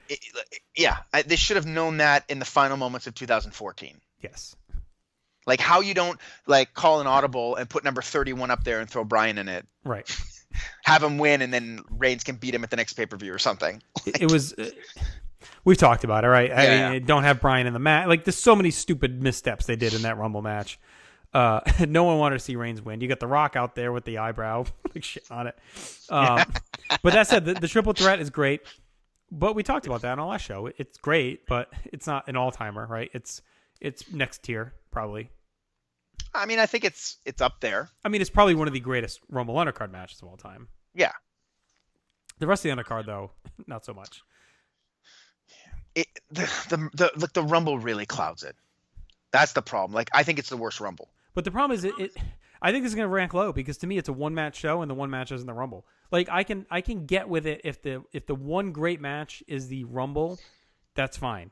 But if the one great match is just a title match that is great, but it's not like a, what do we have it on our lists in the 60, 70 range? I think somewhere. I had it in the top. I want to say top 30. Okay. Like, fine. Yeah. So but that helps. But if the Rumble's the worst ever, I don't think it balances it enough to make it. Because the rest of the undercard is not that good either. Like the Bellas versus Paige and Natalia. No. Usos against Mizdow Miz. I mean, Mizdow was funny in that match, but yeah. And then Ascension, New Age Outlaws was shit. It's definitely near the bottom. Yeah. And then you had the New Day. That was kind of like one of their earliest matches, right? I think in the pre-show. All right, so you want to put this? Do you have this below 89? I do have it below 89. Ahead of 88? Yes. Okay. Does that make sense? Yeah, of course. Nothing on 88 sniffs that three-way. So no. Okay. But yeah, nothing on 88 is as bad as the Royal Rumble also. Right. Nothing beats a great three-way. Or as insulting is like, I think the thing that gets lost in that Royal Rumble, like, yes, Bryan is a problem in it, right? But it's also like every single person the crowd was cheering for, Kane and Big Show beat up and tossed out like they were garbage. Like I remember traveling there from Montreal is like, it's like an 8 or 9 hour drive when you factor everything in, right? And every single person that I was interested in got like a minute or two in the Rumble. It was a systematic fuck you to all the fans, and that was at their peak of like antagonizing the fans. It's gonna be Reigns, and that's it. And they had Kane and Big Show one by one take everyone out that you cared about, like the faces of the people, the faces of the people that you care about against the faces of the representation of the worst of the company at that point. Yeah, and it felt like they thought it was like this is such great heat, but it was like. It was fuck you heat. Yeah, big time. Yeah. From the moment Bryan was thrown out. And we're cheering for Rusev, for Christ's sake. Right. We didn't even know who he was. All right, let's talk about 93. I think 93 is a sneaky, fun show. I mentioned 91, the crowd was red hot. 93 has some red hot crowds as well, given what many people view of that year and think about with that year. Yeah. That opener is one of my favorite opener Rumble matches. I love the Steiners just beating the shit out of the Beverleys. The Beverleys make up for the Bushwhackers debacle by just like bending over and letting the Steiners kick the shit out of them. that one spot where Rick just shoves Bo into the corner was the most violent throw to the corner I've ever seen in my life. Sean Marty gets a little bit maligned because the hype was so high, but I think it actually, in retrospect, is a pretty good match. Bigelow Boss Man is not that good because Boss Man's just tanking. I love Brett Razor as well. It's one of my favorite matches from like a nostalgia point of view from this era. Yeah, I think it's great. Well, not great. It's very good. It's very, very good. Yeah. Yeah, I enjoy all those matches. The problem I have with this card is the Rumble. Like, and I actually think that this is one of the probably 4 or 5 worst Rumbles. And it's a shame because, and I think it's all booking. Yeah. Like, they have so many good people in it that just aren't in it long enough. Yeah, we see this again in a couple years with a different one. And it also harkens a little bit back to the issues that cropped up in '89 that we talked about, in that they hit the big angle too early, and then we have to rebuild the match, and the crowd just doesn't have it. What would you consider the big angle? Was the Undertaker? Yeah. Yeah. I mean, at the time it was big. Like, we know that Gonzalez becomes a joke, but at the time, like, it was kind of crazy when he comes out with this. And they had hyped it pretty well. Like, Harvey had been on TV saying that day, like, I'm going to have a surprise for the Undertaker because he ruined Kamala, like, I owe him one. And then he comes out with Gonzalez, and he just, like Undertaker had never been laid out really like that. So, like, that was a big angle. And it really hurt the crowd because they love Undertaker. And now he's out. Perfect was already gone, right? So when you look at what comes out after that and the fact that Big L already happened, like, the crowd doesn't really recover until Savage comes out. And by that point, they're trying to get back up for it, and they do a little bit toward the end. But I think if the Undertaker stuff happens later in the match, or maybe at the very beginning and gave more time to rebuild, it's just kind of in this weird zone where they don't have a full amount of time to keep back up. Especially when they leave, you're in there with, like, Backlund, who's on life support, IRS, Tatanka. This is not a ton of guys to get excited about in that next stretch that come out. Now, Backlund has an amazing performance. Oh, he's great. Because I remember by the time, like, no one gives a shit about him when he comes out. No. Right? No. He had just returned in '92 and no one cared. Yeah, like, they're silent for most of the match, but then he tosses out Martel right at the end, and he looks at his hands, which I think is amazing. I can't imagine he was foreshadowing, but, like, the crowd goes crazy, like, for him eliminating Martel, like, 45 minutes into the match. So they did a really great job of, like, of making you care about this guy, which I think is wonderful. I just wish it was surrounded better. Like, Perfect being eliminated so early is awful. Right. Like, he should have been in there way, way, way longer because the crowd was into him. And you're right about putting the Undertaker thing later in the match also. Like, so I think that's what kind of hurts the show overall for me. But I do like the undercard a lot. See, what they fuck up a lot with these Rumbles is they try and, if you don't have the loaded roster like a 90, where your point was, oh, there's a great guy at every turn. Yeah. But in a match like this where there's not a lot of great guys in the roster and it's kind of thin, they should backload, right? Because in the beginning, the crowd is hot no matter what. You know what I mean? So if you run out early on, like some of these lesser-known guys, and maybe just put one anchor guy, like a DiBiase in there, like that works. Like, have him mow through a Tatanka, Owen, Virgil, or like whatever. Just have him cut through those guys, and then save. Like, Mr. Perfect is out way too early in this match, and he was red hot at this point. Like, I had him as a potential winner, like, going into the show. Put him and Savage and Lawler and Yoko all at the end. Like, put those name guys in late and save them for the finish instead of really it's Yoko, Savage, and nobody else. Or just have Perfect anchor the whole thing. Right, have him go the whole way. Yeah. Have him come in when he came in, fight Flair, get rid of Flair. Yeah. And then have him hanging on till the end, and then you get people behind him. Like, I like having Backlund anchor it. I like watching it because I like Backlund, but I don't think it's the smart move to make the match better. Right. No, Perfect going the whole way would have definitely been much better.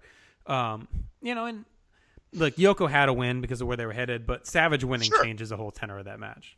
Oh yeah, and fuck Savage. Why is he pinning him? Yeah, I know, stupid. It's so stupid. Look.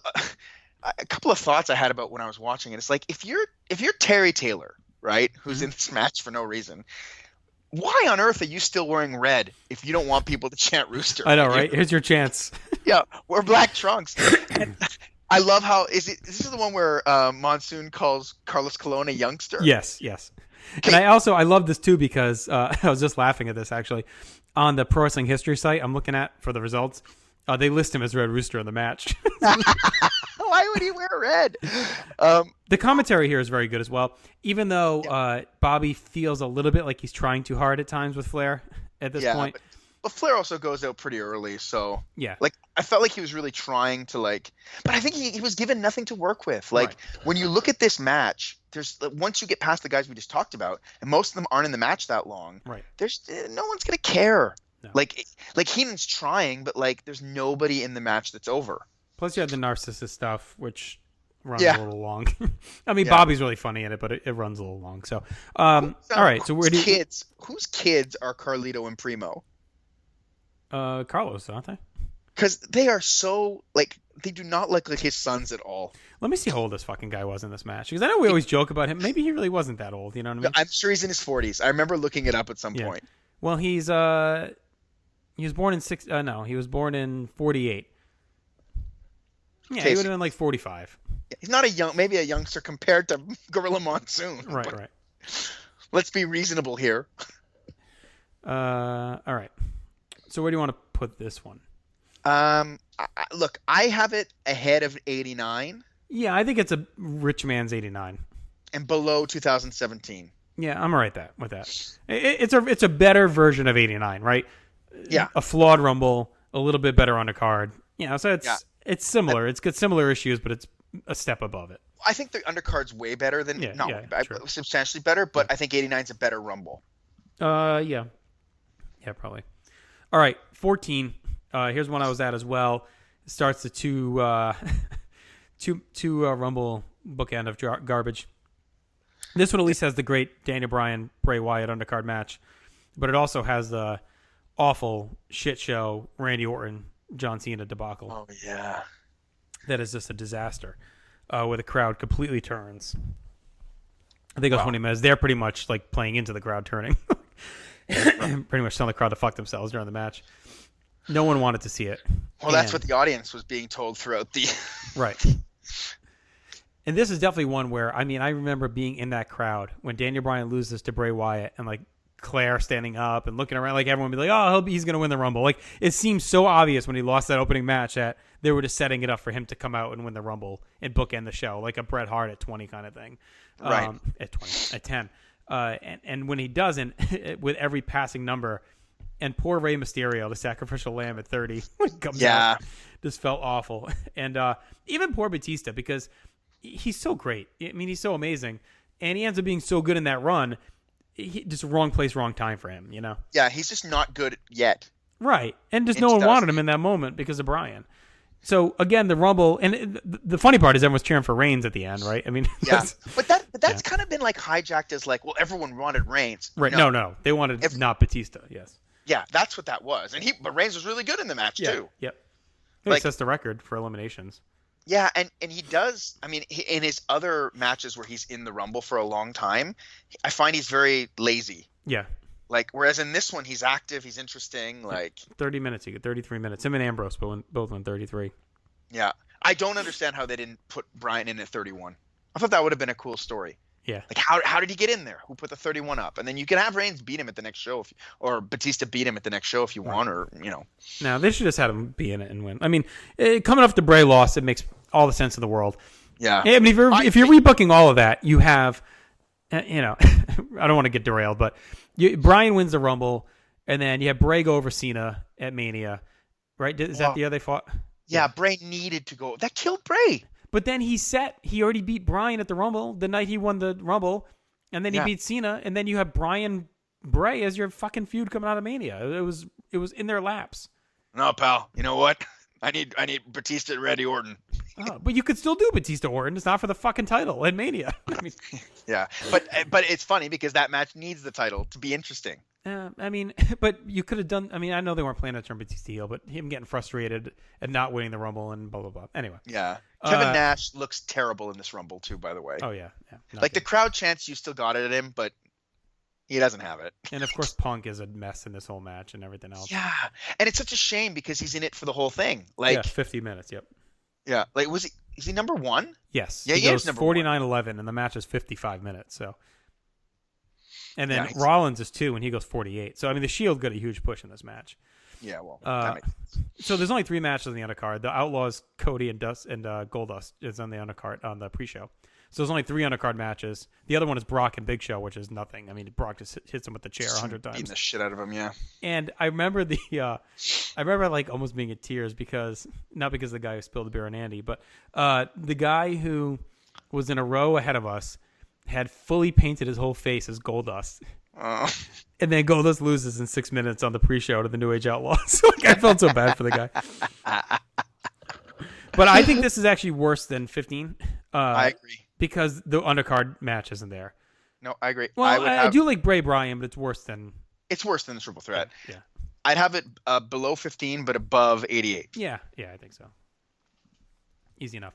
All right, 94 is, it's a personal one for me, obviously, in many ways. But I also think it's a good show. Like, I like the Quebecers' hearts a lot.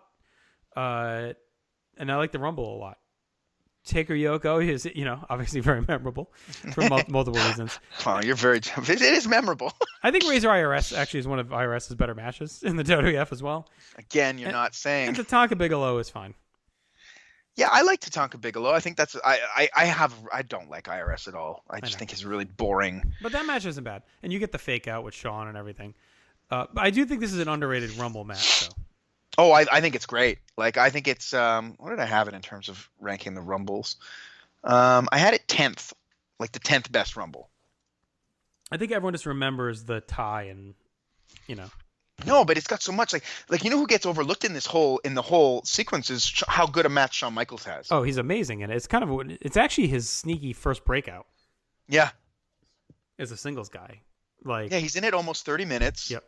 Like, everyone remembers Diesel, and that's also awesome. Yeah. But it's Michaels who kind of anchors all of it. And he lasts right till the end. Yeah, he gets thrown out right at the end with is it Samu or Fatu? One of the head shrinkers, right? Fatu. This is another one where guys had a lot of longevity. Diesel goes 18, Crush 25, Bigelow 30, fucking Sparky Plug 21, Shawn 29, Mo went 22 minutes, Valentine went 20, the Iron Man, Tatanka 20, Luger 21, Tenryu 17. It's like a lot of random longevity guys in here. But I think this one's paced pretty well. Like, this is kind of like a poor man's 90 where there is always someone in there. Yeah, I think they really hurt themselves. I don't understand how they didn't. What happened with the Japanese guys and why they suddenly stopped going after Luger in the match. Yeah, like they were really there random. just to put him out, and then like all of a sudden Tenryu's trying to throw out like. Well, it's like you realize what was on the line. It's like, wait a minute, that can. But you could do both. Right. You could get rid of Luger then. No, it's all. I mean, Brett coming out is like really cool. It was the tease with Booger was really well done. Amazing. Yeah. No, I mean it's a really good Rumble and has a very good Rumble undercard match in the Quebecers match. Yeah. Yeah, like I think the undercard's great. Like, I think it's a lot of fun. I would have it below the top 4 we have so far. I'd have it for me. I think it's above 91. Oh yeah. My question now is it above 2019? Because the undercard in 2019, I think is. I say yes, just for, and maybe it's a nostalgia speaking. I just think it's a much more memorable show. Like 19 to me just doesn't have a lot of standout. Yeah, you know what? It is more memorable. I'd put it ahead of 2019. I mean, the tie is super memorable. Yeah. The Diesel stuff is still. I mean, the push is still called the Diesel push. Like that's from that show. The Owen kick your leg from your leg. Like there's so much in there that stands out. But I wouldn't put it ahead of 2016. I don't think. No, I'm all right with that. No. All right, 2013. I remember this kind of being a disappointing one, right? Like Rock beating Punk and ending the title reign is disappointing. Del Rio Big Show, Hell No, another Rumble that only has 3 undercard matches. And then Cena winning the Rumble, a pedestrian Rumble, right? Wasn't Jericho kind of the only good surprise in there? Surprise, yeah. This is the one that Ryback was huge in. Yes. Yeah, he's the last one eliminated. Yeah, I remember Ziggler lasting forever too. Yeah, he goes 50. He goes 50 and Jericho goes 48, both from 1 and 2. Yeah, because Ziggler has the Money in the Bank at this point, right? Yeah. So like you're kind of dealing with like kind of, I want to say peak Ziggler in terms of overness. Right. Like I think he's better late 2011, early 2012 in terms of Yeah, my but own he does keep taste, back but- up for the cash in and all that. Yeah. I think you're near the peak there. I think it's not a horrible Rumble. It's just pedestrian. Yeah. I think is what kind of hurts it. I don't think there's anything on the undercard worth anything. there's Rock Punk. I like the first match. I think it's really good. I know, but it's like not a. But it's not a great match. Yeah. I found this is where they kind of in the Rumble started really jumping the shark with the Kofi stuff. Right. Like I think this is one where he jumps on the chair, right? He bounces up and down on the chair. And I don't JBL remember, screaming honestly. like, you gotta see it! You gotta see it! I don't have too much memory of the show because we were going to Florida, and we were driving to my parents' place in Naples from Fort Lauderdale. It's an hour ride, and I was like pushing it to get there, and I was able to get there, but I had to like get the internet turned on and then hook up my computer and find like a stream of it. So I caught the end of the Rumble and Rock Punk, and I was sitting on the floor of the condo on my computer watching it. So, and I don't know if I've ever really sat and watched the whole show since. So I don't have a great feel for this one. I don't know. It feels pedestrian. The whole thing feels pedestrian. Like even the undercard. What's the best match? The best match for me is probably Punk and The Rock. Yeah, that's it. But that's not nothing else. Yeah. So I would say for me, like below 93 and 89. Yeah, but ahead of 2015. Yeah. Well, how do you compare Rock? Well, I guess the Rumble is better at least. The Rumble's 1,000 times better. Okay. All right. And imagine what that means. We're saying it's pedestrian. All right, let's put it there. All right, 95. Again, another one I think that gets maligned that doesn't deserve all the beating it gets. I like Diesel Brett a decent amount. The tag I think is probably a little overrated, but it's still fun. And I like Jet Razor. And I think the Rumble, I think it gets some hate because of the short time and the stupid gimmicks in there, but it actually ends up making it a really fast-paced Rumble. And the bookend with Sean and Bulldog going bell to bell is good. But this is another one that was hampered by them doing stupid shit with not utilizing their really talented guys. And that's an issue throughout all of 95. But they try and push Brett being mad, and he costs Owen and Backlund. But those are guys that could have really helped that match be better. But on top of it, too, you get the LT stuff in here, too. I think it's the worst Rumble of all time.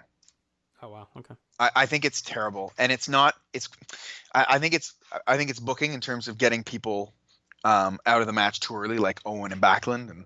But I think it's just Brett and Bulldog jumping around with jobbers in and out of the ring. Yeah.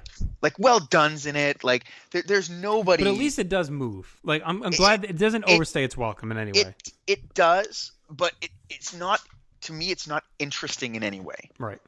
Like, I mean, like you got Quang eliminating guys like Doink. You know, like it's the biggest pop in the whole match is Bret Hart coming out to beat up Owen. Right. And he's not in the match. And Bundy versus Mabel, that showdown. Oh yeah, that was huge. Luger actually gets a pretty good pop here too in his waning days. Yeah, well, Luger's just that's a whole sad story, Luger in the WWF. But like, I mean, look, Eli Blue, Duke Drosy, Jimmy Del. Oh no, I know. I'm not saying it's a great lineup, but I'm saying I'd rather at least it was tight and short, and it wasn't like an hour 5 with these fucking guys laying around. I mean, it moves, so they keep it churning. They couldn't have.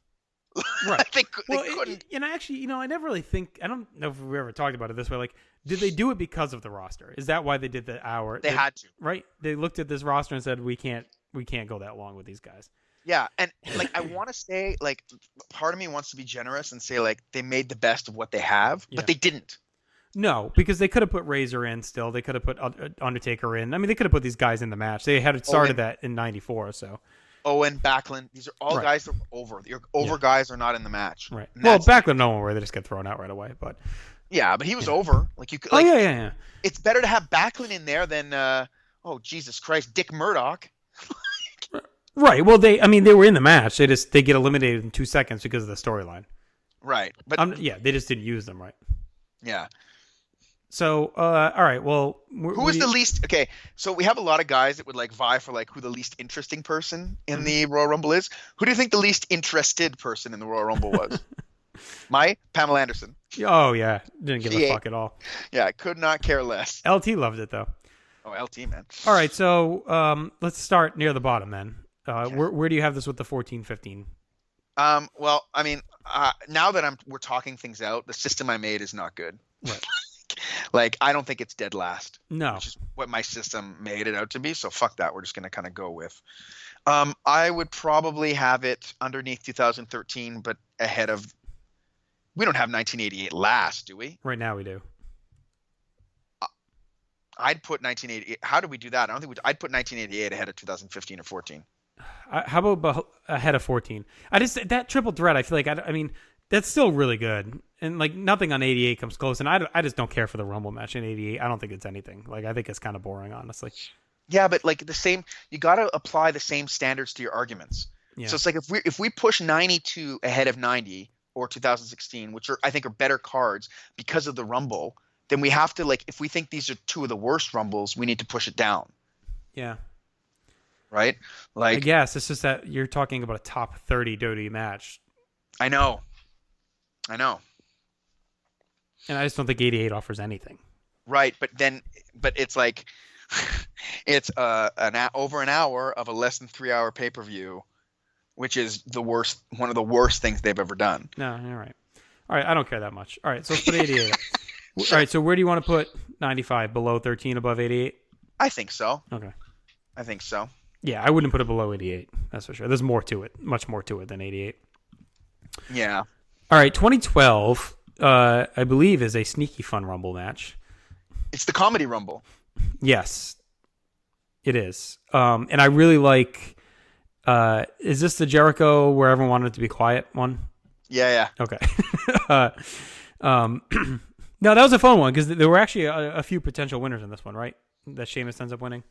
Yeah, were there? I think it was really just came down him to and Jericho. Him and Jericho, yeah. Yeah. And I think everyone was leaning Jericho. Right. Oh, yeah, for sure. Everyone assumed it. Sheamus was kind of the dark horse. But no, you get Booker. Like that was a good. Was he a surprise? No, 11 was. No, that was the surprise, the year before. right? Lawler. Oh, is this when all the announcers are in it? Yeah, that hurts it. And that hurts it a lot on rewatch. Yeah. Because it's like, okay, you get Cole, you get JB. The JBL character has never been in a Royal Rumble. Stupid. These are words that were said.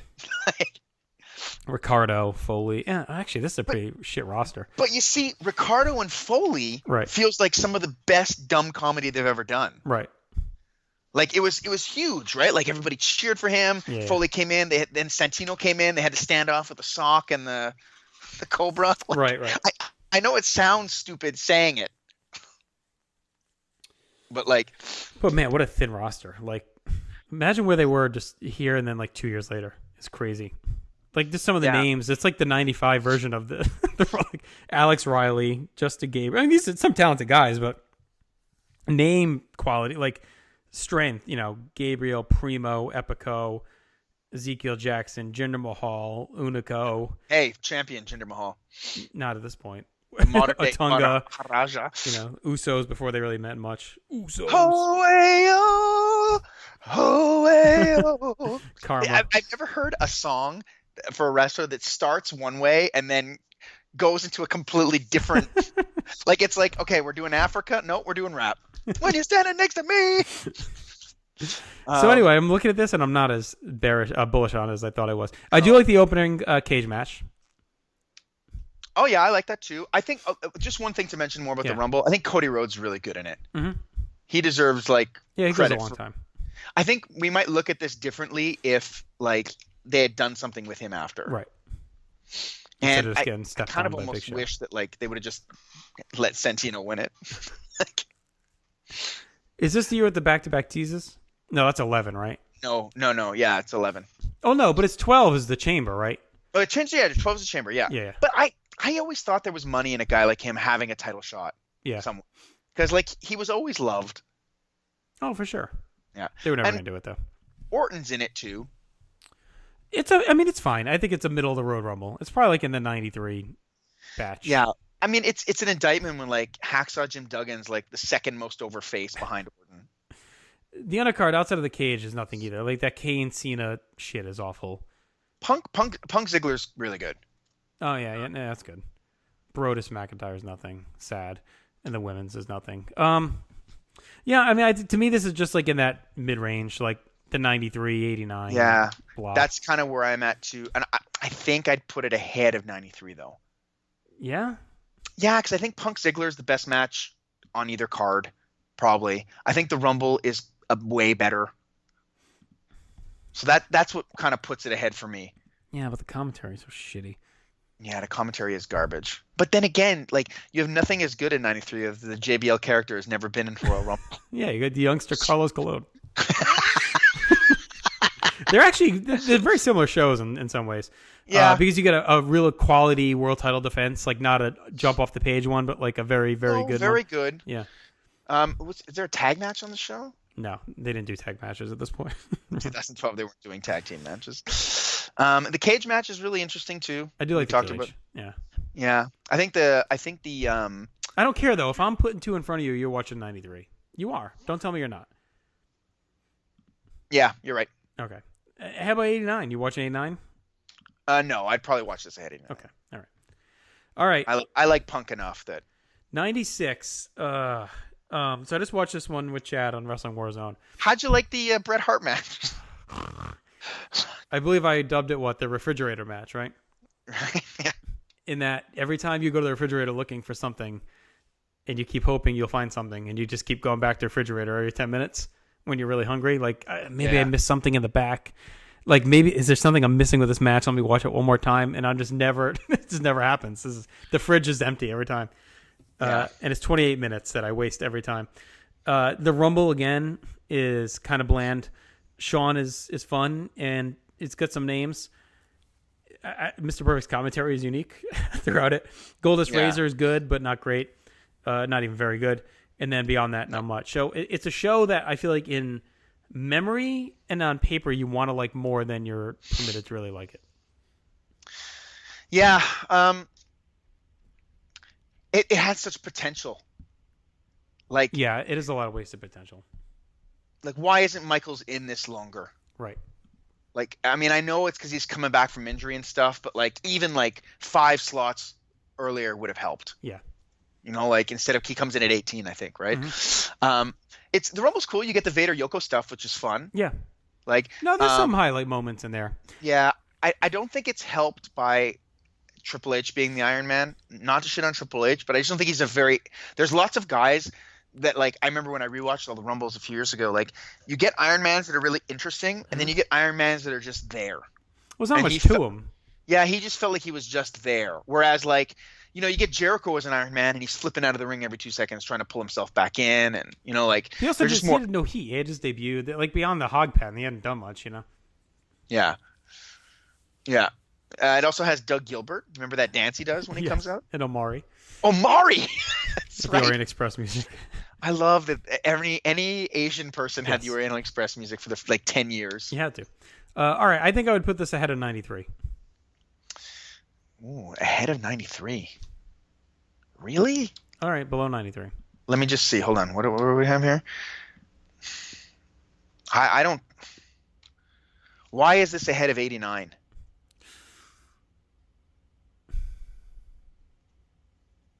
Yeah, I don't really have an argument. Yeah. It's now, better than why 13, though. Is it? Yes. I don't know. The undercard in 13 is better. All right, let's go on to 2011. You can't just dismiss what I'm saying. I can. I just did. All right, 2011, the 40-man Rumble. Ill-advised for those stat completists.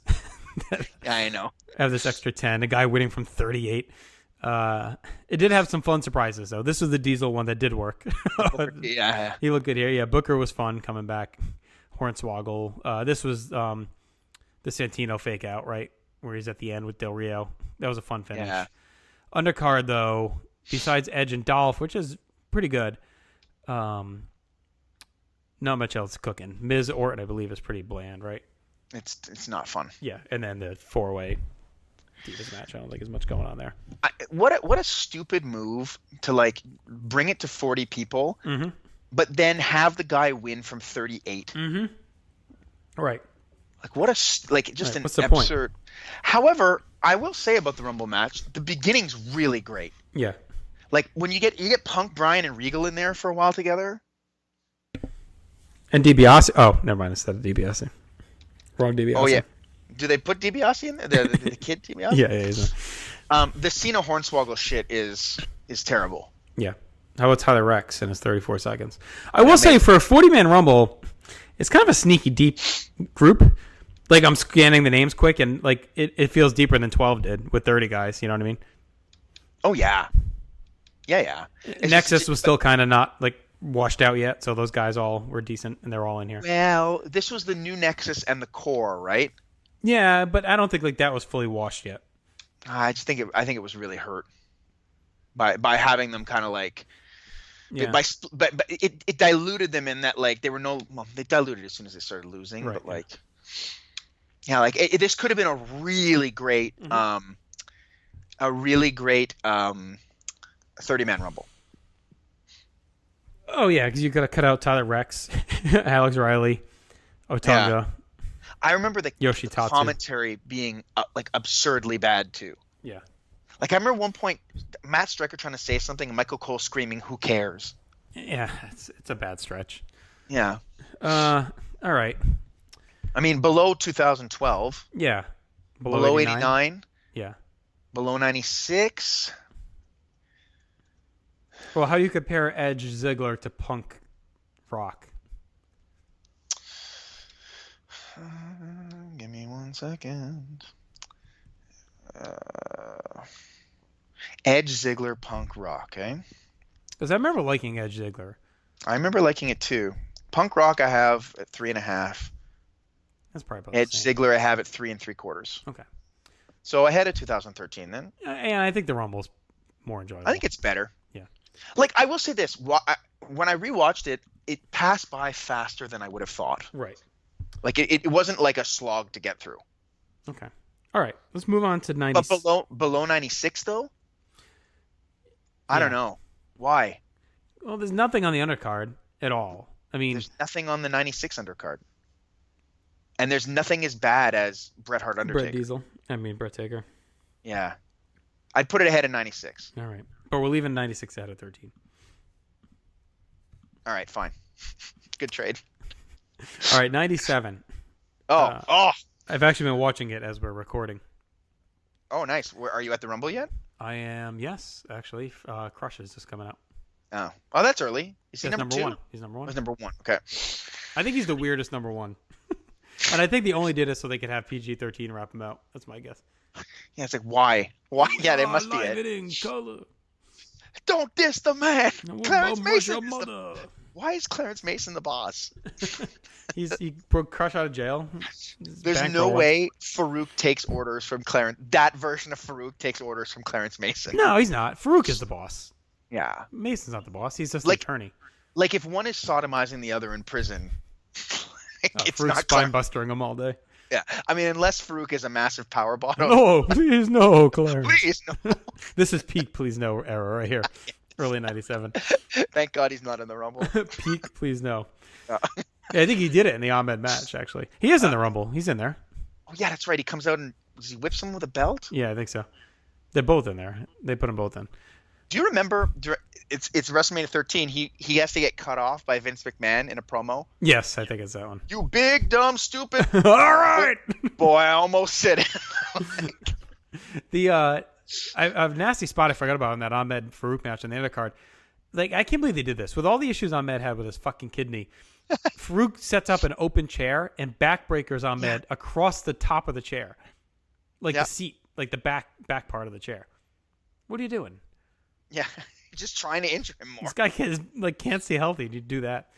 All right. Obviously, it's a great show. Yeah, I think it's an all-time Rumble. Yeah, and it's an interesting time because 97 is such a weird year with some of the shit going on, especially at this point. And I think for a long time, its rep was not as a good Rumble.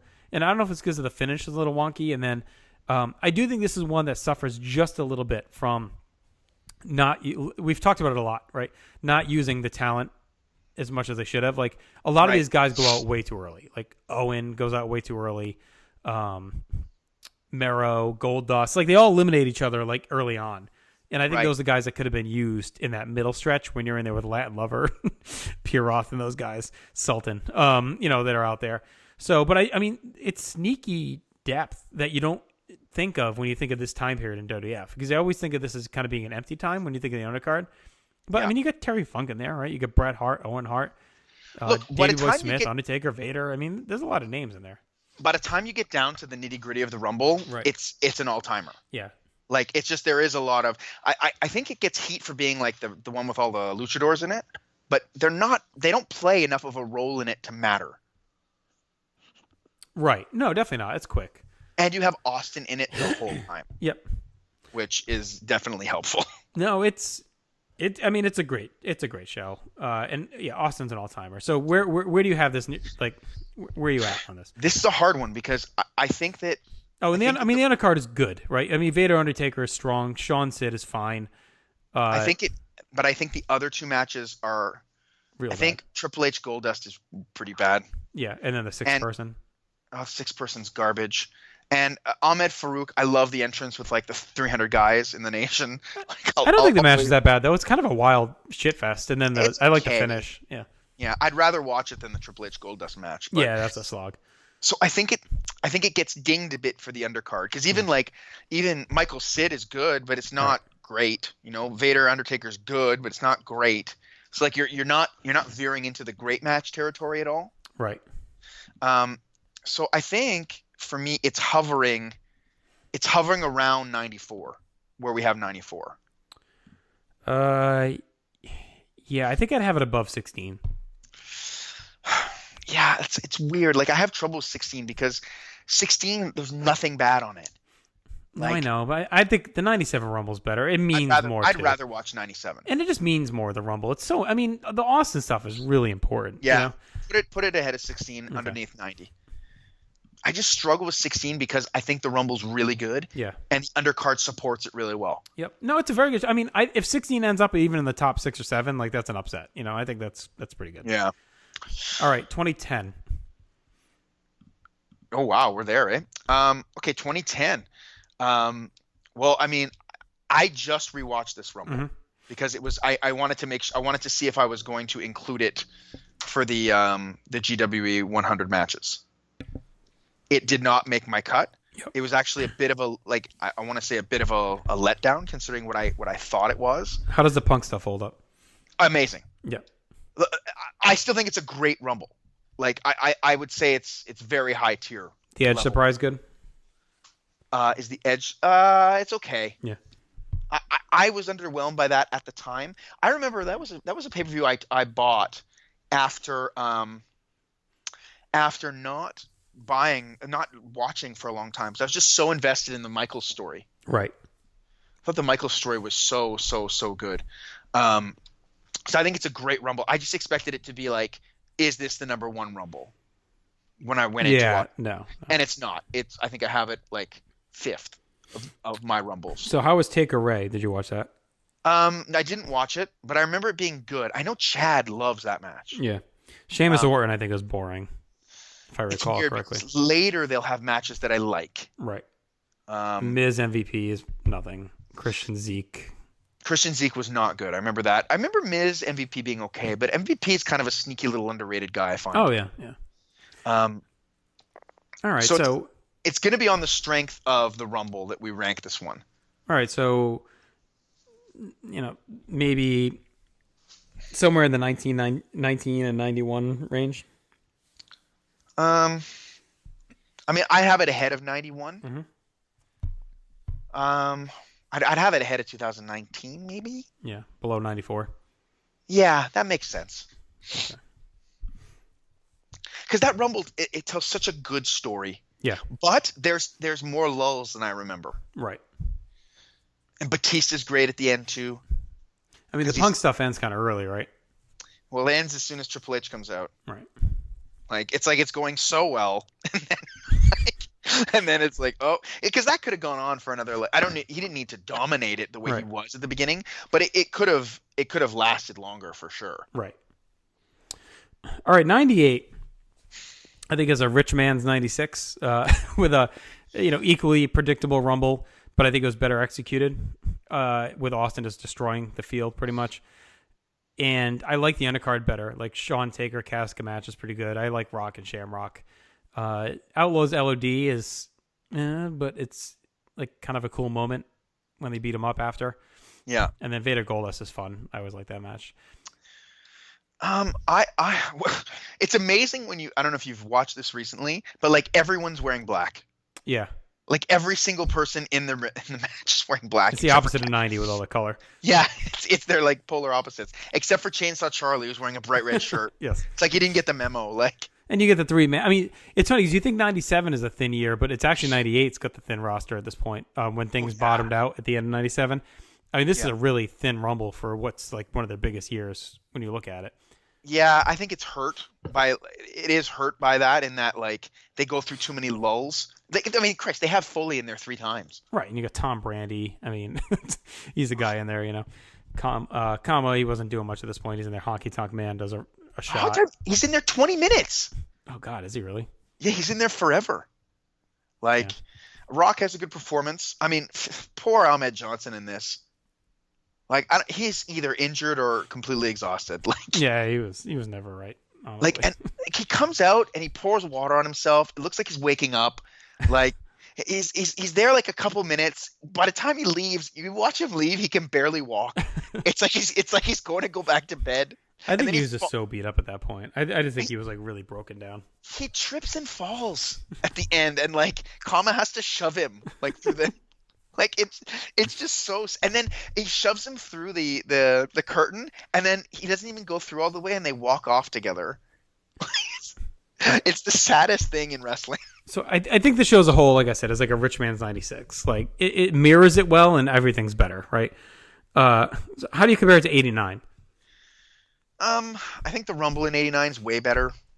Like, I know what it's like the opposite problem. Right. This one heats up, yeah. This one heats up right at the end, but the rest of it's kind of garbage. And it is a big deal, though. Like, they did the right thing. Austin wins. He had to win. And like, yeah. I'd probably have it. I think it's above 12 for me. Above what? 12. I'd put it below 93, above 12. Okay, Cactus. So, I mean, I think the Rumble at 12 is better. But I think the casket match is better than any match. Right. Yeah, okay. Above 12, below 93. Yeah. I mean, would you put the casket...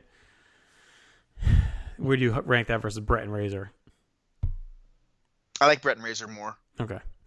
Yeah, I think that's a good spot. Yeah. I mean, I don't think 98's... I think 98's a better Rumble than 93, but I don't think it's that far. Right. All right. I mean, that could maybe shift. All right. Let's talk 09. Okay, 09's really interesting. Like, this is probably going to be an unpopular opinion, but I think 09 is actually in the contention as like a really great Rumble. Because it's the only one that tells the story of a team working together the whole time. Right. And I don't understand why they've never done it before or since. Maybe because it didn't be like, it wasn't like I don't know if it was the most exciting and a heel one, but like I really loved the story of Orton, Rhodes, and DiBiase working together from the beginning to the end. And I just thought it was so different than anything they've ever done.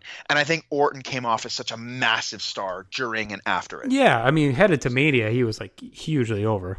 Yeah, and like I even think like it was interesting keeping Triple H at the end. I love that Orton like beats up Goldust, but then leaves him for Cody Rhodes to throw out. Like it's like a big lion beating up a smaller lion. Right. Like I just think that it's full of little great moments in terms of the Rumble itself. Plus Jericho's in there a while too. Like I really think it's a sneaky great Rumble. The undercard though leaves a little to be desired. Yeah, I don't remember Edge Hardy that much. It's fine. Right. Cena JBL, I'm guessing, was pedestrian. Well, you know what? I say it's fine, but I have it at 3 3/4. Okay, so like, yeah, that was pretty good. Yeah, it's pretty good. Nothing else, though. No, what else is on it? Swagger, Matt Hardy. I have that. Yeah, it's okay. Melina Beth, Cena Bradshaw. Yeah, I don't like Cena Bradshaw at all. And it's got the stupid Shawn stuff. Oh, yeah, sad Shawn Michaels. Yeah, so I think it's going to be on the strength of the Rumble. It'll get ranked. So, where is it versus 91? I think it's a much better Rumble than 91. The undercard is probably no. The undercard's not as good as 91. All right, 17. So I think it's better than 17 has that great match, but the rest of the card is no good, and the Rumble's not great. Okay, let's put it above. Let's put it there, below 91. Yeah, it's just, do we rank the Rumble like for me? I think the best undercard match on either show is probably Rockers and Orients, but then it's Edge Hardy, and the Rumble's better. All right, we could put it after 19. Yeah, maybe. Is it better than 19? No, 19's undercard's really good. Okay. I think like 19 is like the Gatekeeper quintessential, force. the Rumble's fine. It's not bad or good, but the undercard's so good that. Right. All right, here we go. 1999. Oof. So, obviously a very iconic world title match in The Rock and Mankind.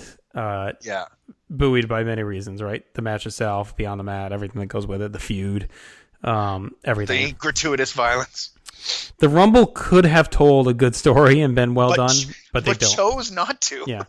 And when you look at it, I mean, it's 95 level talent in there as well, on some level.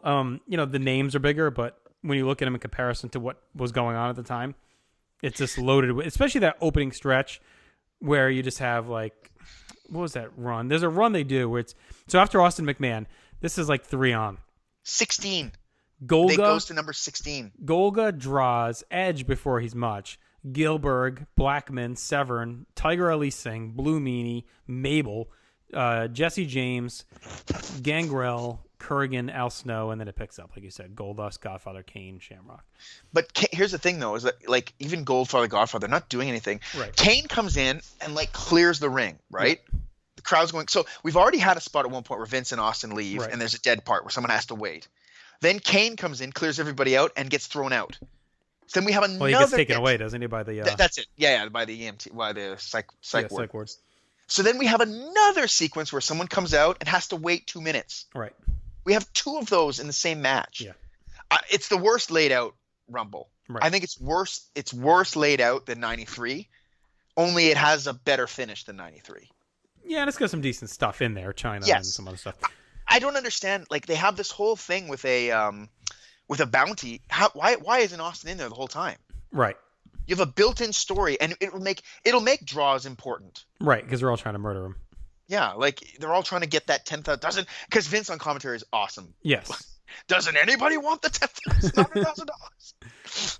And then the undercard is like it's okay, it's not great, but it's other than Rock Mankind, which I don't know. That match it's a weird match to really talk about because is it good? It reminds me a lot of Montreal of Shawn and Brett. Right. And that so much around it means so much, but you always kind of lose track of how the match actually was as a match. Yeah, I mean, it's the action in it is good. Like it upsets you. All right, so it's better than the Drek, right at the bottom of our list, 14, 15. Better than 88. Better than 95. Yeah. 13. How do you compare Rock? It's a way worse Rumble than 13. Right. How do you compare the Rock matches? I think they're close. So I'd put it below 13. Okay. See, I feel like 99 means more though. It does, but the match is so bad. I know, but that's the time, I guess. I don't know. Like 99. But the matches were bad in 99, but because the story, like, it's a story-driven year, you know what I mean? Now, I'm not saying that holds up, and I'm just saying it's something to consider. They were booking to the time, which was, like, the crowd, the Rumble is rough to watch, but, I mean, how's the crowd? Like, I feel like it's... The crowd is hot for Austin. Like, look, you're right. That's all they cared about, though. That's right. hotter than anything in 13. You're right. It's story. No, I don't know. Rock and Punk. Punk was really over. Ryback was really over. I know it's not comparable because it's Austin, right? Not comparable. But listen, like what I think is that you're right. It was story driven, but on this night they didn't tell a good story. Yeah. Like they chose not to. Anyway, you can put it ahead of 13. I don't really care. Yeah. I think that's the argument is that like they could have told a great story with the pieces they had and they didn't. No, I know. Whereas 13, like they could have told a better story, but I think with what they had and what they wanted to do, they did okay. I mean, Like there's a way to make Vince win that Rumble, come in at number 2, and it all works and it's better. right. I mean, I think there's part of me that would say, where do you have it versus 96? I'd be comfortable putting it ahead of 96. I think I want to. Yeah, but not ahead of 2011. Okay. All right. It's kind of an upset. 2008. Talk to me. Oh, I mean, 2008's a great Royal Rumble. Mhm. Like, I think 2008, like that Cena surprise is the best surprise that the company's ever done. Like, I don't... Better than Hogan Andre on the main event? That's not really a surprise. That's more of a shocking... Right. Like, this is like... I mean, when his music starts, the whole place cheers. Think about what that means in 2008.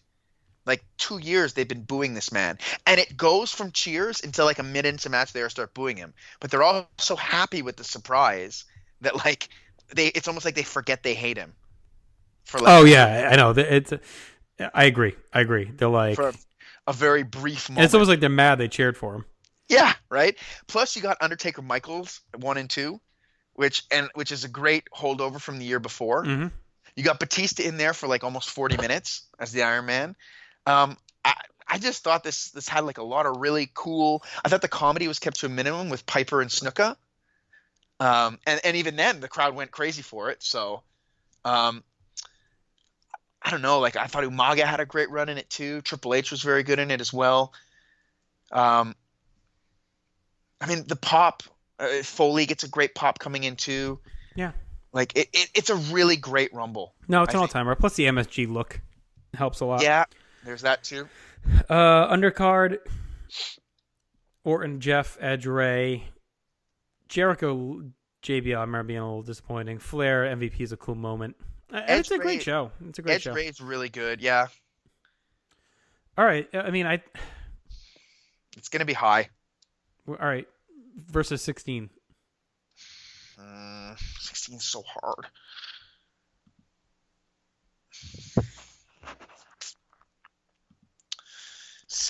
Better than 94, right? Yes. Okay.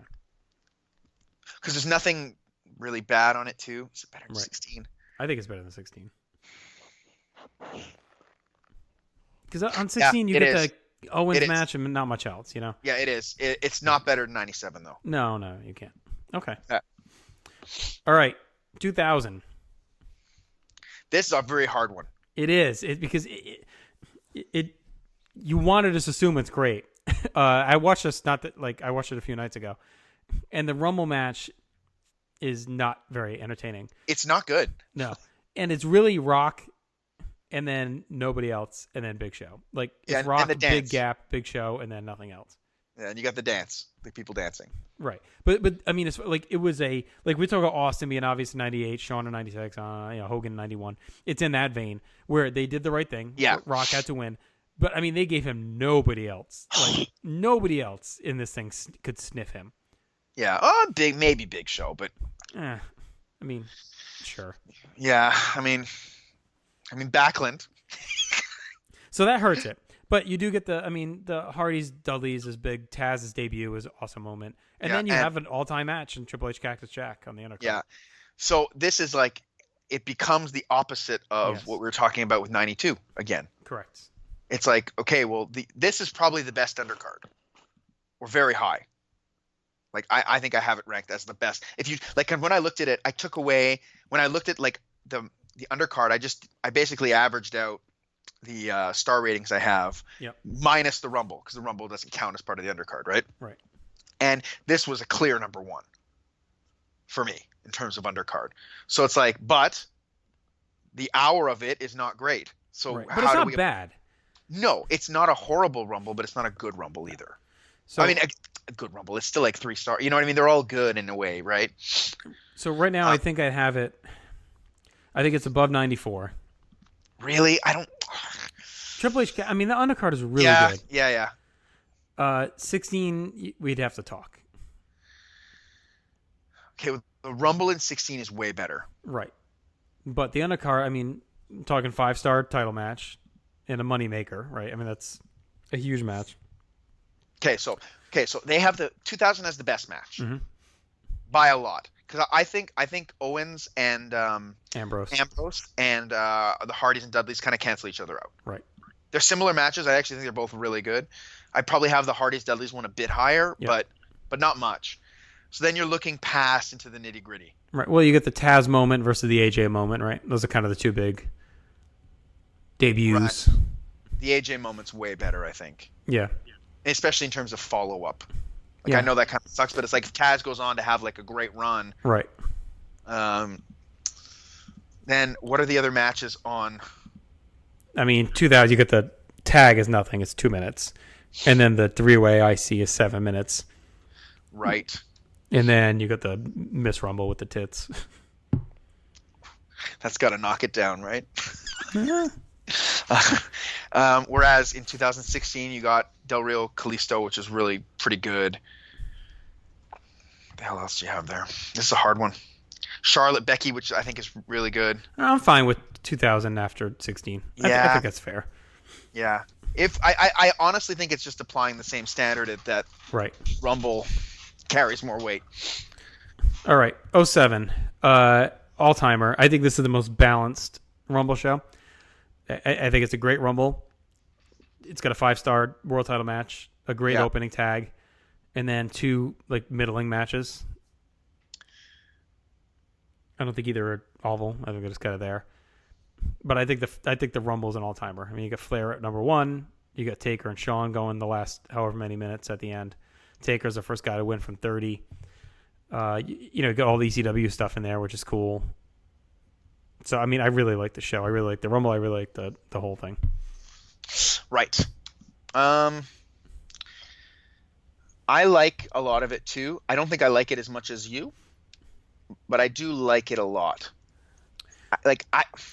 I'm not as big a fan as the Rumble as a lot of people are. Yeah. Like, I think it's really good. I like the 94 Rumble more as a Rumble Right. than the 2007 Rumble.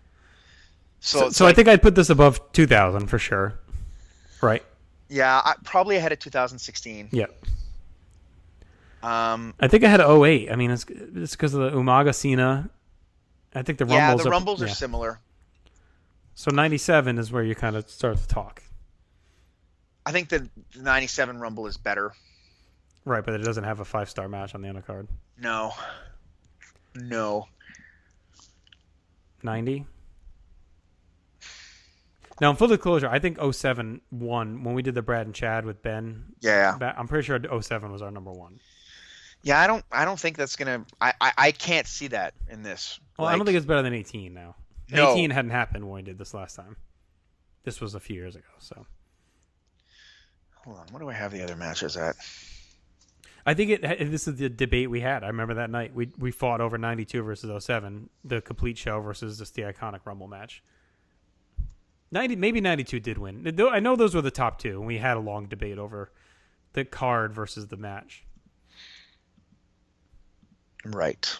I think it's above 90 because it's got I think it's a top 3 for us right now. I'd put it below 92, ahead of 90. I think it's ridiculous 92's that high. But it's the greatest of the Rumble. Royal Rumble is the show, and it's the greatest yeah, but the version of that. undercard is so bad. Yeah. So you put it above 92? Would you rather watch 90 or 2007? I don't know. Yeah, I mean, I'm just a super nostalgia though. Yeah, but that matters, right? We're actually factoring that in. Yeah, I guess. Yeah. Yeah, probably 90. Would you rather watch 97 or 2007? See, that's more of a debate because I do think 97 has some down spots. Like I love Cena Umaga. I like the opener in 07. Yeah. I think 07 has like one of the best undercards. It's definitely one of the top ones. Leave it there for just a second. Let's leave it above 90 for a minute. Let's just see what else we fill in, and then we can talk. All right. All right. 2001, which I think is one of the other most balanced shows.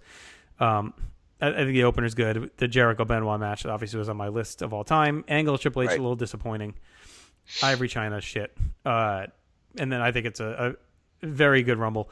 One of the few ones that has a lot of question around it with Austin, Rock, even Kane gets a good put. There's some good question at the top. some good Haku. moments. Drew Haku Carey. could've Yes, won it. Haku's surprise. Even the Drew Carey stuff was pretty well done, Odds-on favorite Rikishi. obviously. That's What- who some. What do you think of the hardcore stuff? Does that take? I know that's one of Chad's issues with this Rumble. I don't love it. Yeah. I think it's probably the worst part of the Rumble. I don't know. Like it. Do a hardcore match. Right. So I think 01 is like the lesser poor man's 07. Yeah, 01 is a great year for pay-per-view. Like Yeah. no one talks about 01 as like a great pay-per-view year, but man, like I think people get bogged down in like what a failure the Invasion was, but No, Like, it's a loaded year still. yeah. All right, 01 versus 08. Hold on. I just want to see. Well, 08, I actually like the Rumble more in 08 than 01. I know that might be a bit of an unpopular opinion, but I just find it flows more. There's no Alberts in it. Like I think the Rumble, but I think it's close. I don't think it's And nothing on the undercard tops Jericho Benoit. an 08. No. But is anything like I really don't like Kurt Angle and Triple H Yeah. in 01. I think it's really boring. I really don't like Ivory and China. How about versus 16 though? I think it's probably ahead of 16. Okay. So Let me just consider it. I think the Rumble's better in 16. But 16 doesn't have 16's really good though. Yeah, it's just hurt by having 16 is like a really solid undercard, but it It doesn't is. have anything spectacular. it's fine kind of being that gatekeeper there. That's all right. Yeah, that's All right, fine. so we'll put it after 08 before 16. Sure. Okay. All right. 06. I don't like this show at all. No, I think it's terrible. Cena This might Edge be the is worst. This might be the worst one. honestly. I mean, you're not wrong. The opener is fine enough, and then it's downhill from there. The next two suck. The Rumble is very disappointing, especially being third from the top. Ray is one of the worst winners to go bell to bell. Triple H, Because he's so boring in it. yeah, he just lays around, does The absolutely year nothing. the year before, he's amazing in the Rumble. Yep. Like, and in this one, I don't know what happened. Like, maybe he had a brainurism. And this is the Mark Henry main event, right? So the Undertaker can come back. Yep. That's terrible. Cena Edge is, I mean, it's fine with paint by numbers at best, you know? Right. So, I mean, I think it's below 15. Yeah, I when I did the system I had it last. Yeah, I'm with that And- because Brian and Bray is better than anything on this show. Yeah. And like the Rumble's not great. The 14 Rumble's terrible. But then again, yeah, but there's nothing good on 2006. So, yeah. 14's terrible. I mean, but at least the Rumble, like, there's something going on. Like, 06 is so fucking boring, you know, other than Ray. And that's not even well done. Yeah, like hold on. Let's look at 2014 and 15 again. Because like 2014, the Rumble is not it's not horrible until Right. the last 5 minutes. Correct. So like should it be ahead of 2015 where it's like horrible from 10 minutes in? I swear we had the same argument on the. Oh, really? Well, it's like the same argument as the 92 and 07, right? It's Right. the one match versus the Rumble. So it's like, what do you weigh more, I guess? Yeah. Yeah, and 15 is such a such a piss on the fans. Yeah, that put it doesn't- 2014 in. All right. Yeah, because it's got that triple threat, but like 2014, at least the Shield is good in the Rumble. Yeah, I'm with you. I don't want to talk anymore about it. So All 06 versus 15 then.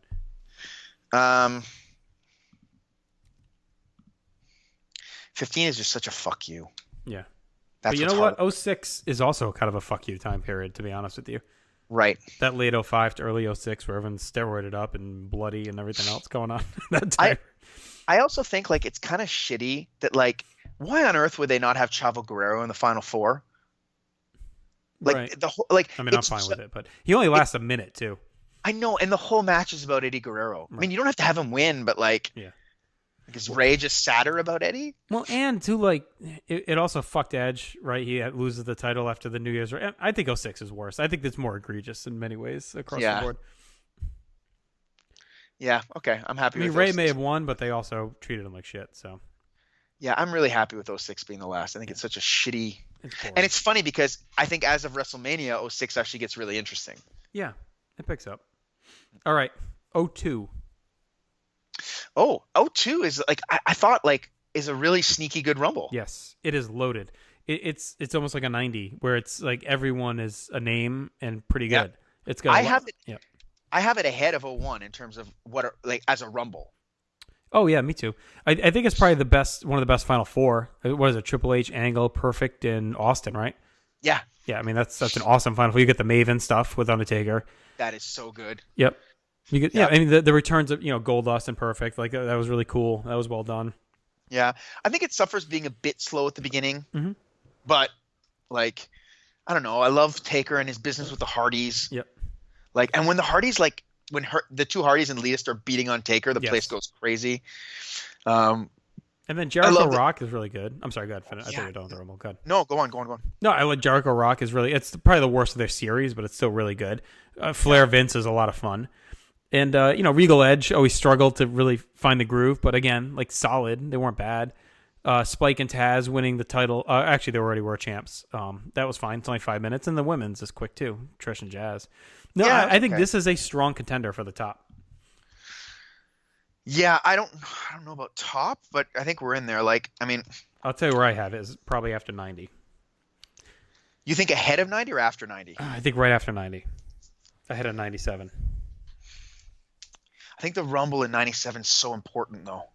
Yeah, but 02 is real. That Rumble's excellent. It is, but I think the 97 Rumble's excellent too. Mm. Like, I think 97 Rumble's better than the O2 Rumble. Yeah. But that's me, right? But the O2 undercard is very good. Yes, the O2 undercard is very good.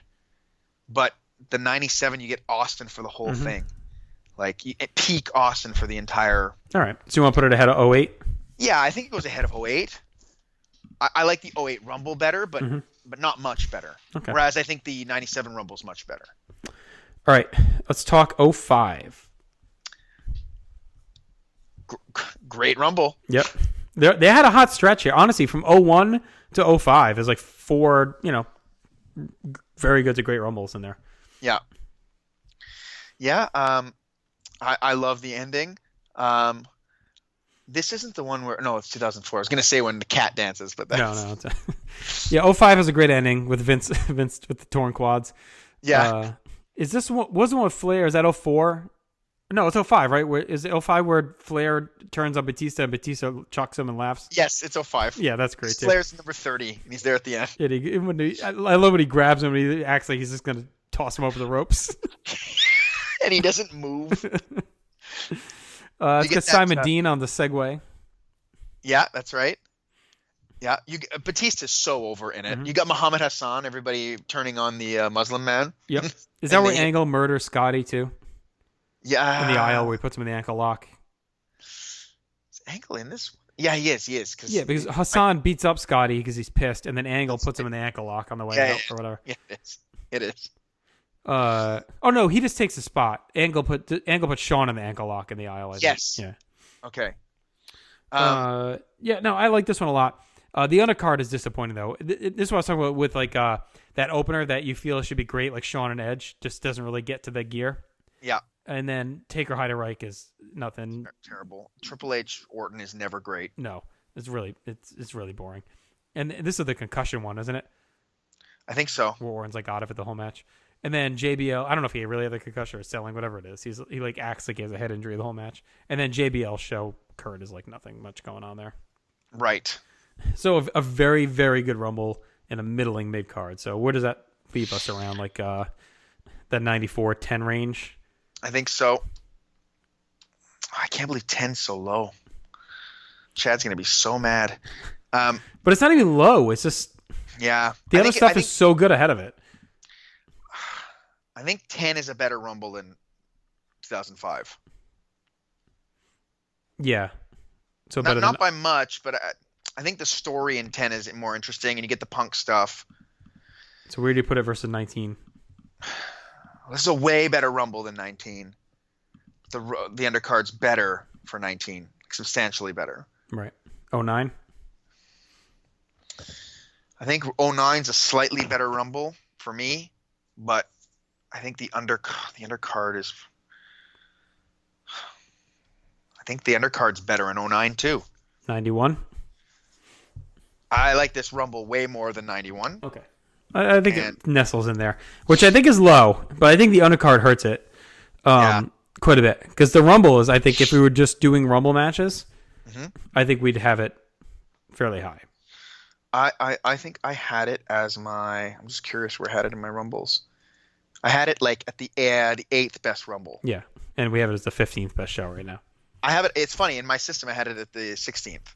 Okay, there you go. And like it had the 26th best undercard. So 10 feels low, 2010, but it's going to end up being like 12-ish out of 31, 32 shows. I mean, that's it's okay. I mean, that's more than top half. We might not be giving that undercard enough love, but like whatever it is. He's going to say that being below Chad, not that he's the end all be all, but we know he loves that show. He's going to be pissed that it's below 94. He's going to say, dude, Chad's just going to be whatever I say. Chad's going to have a problem.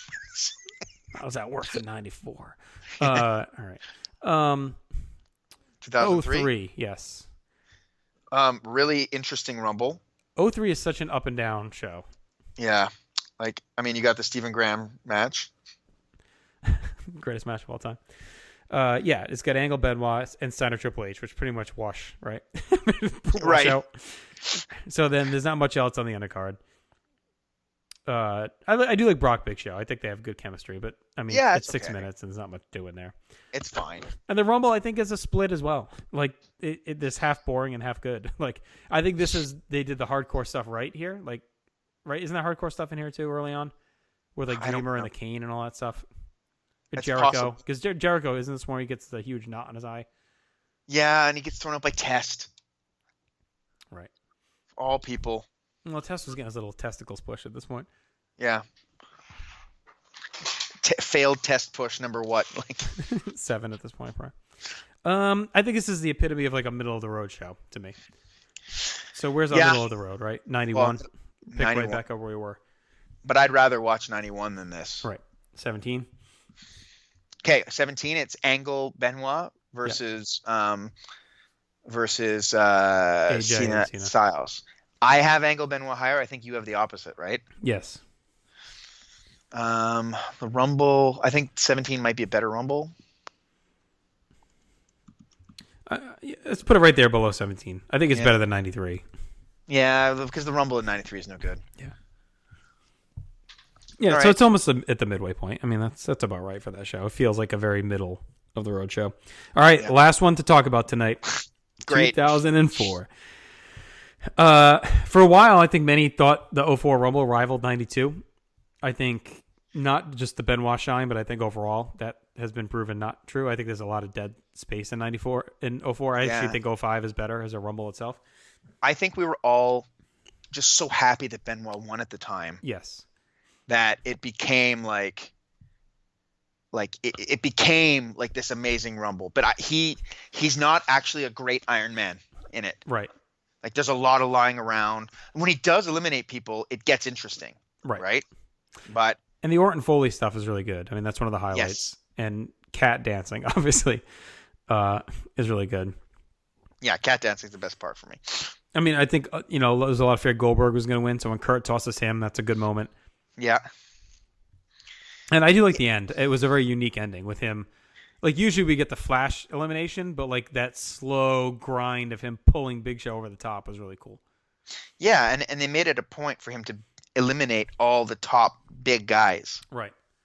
And I liked Big Show as the choice there because he's just believable enough to fuck Benoit, but not so much that you're nervous too much about it, Right.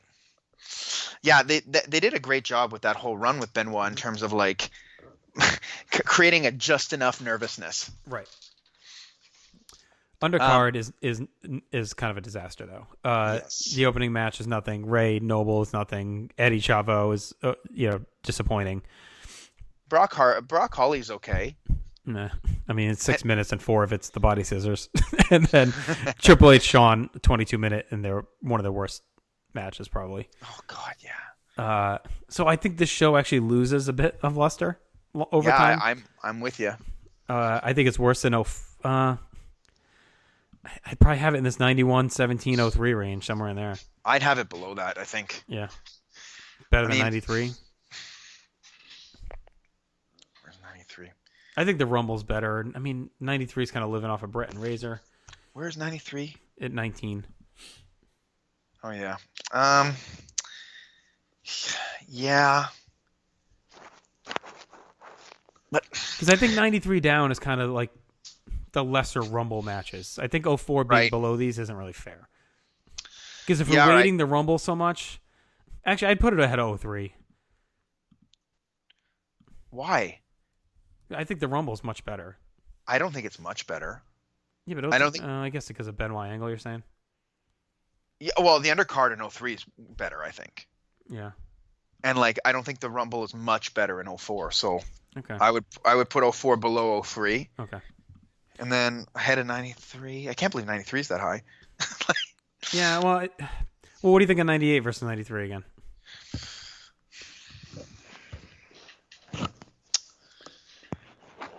Casket match and Brett Razor are similar. Mhm. Steiner's You know, I'm gonna switch it because I think Austin winning is a bigger deal than Yokozuna winning. obviously that's true. Yeah, but then that's the biggest part of those Rumbles is like Yeah. that Okay, feels look, better. We have an order now. Let's start at the bottom just to make sure that this is right. Okay, so we have 32 2. Rumbles that we've done. And there are some interesting ones. I think we've like destroyed some myths here, like on our own, like where we. I'm just saying, like 05, 04, like those are two I think are always looked at as kind of being upper tier ones. Yeah. That we've moved down. All right, so our worst one's 06. We're comfortable there, right?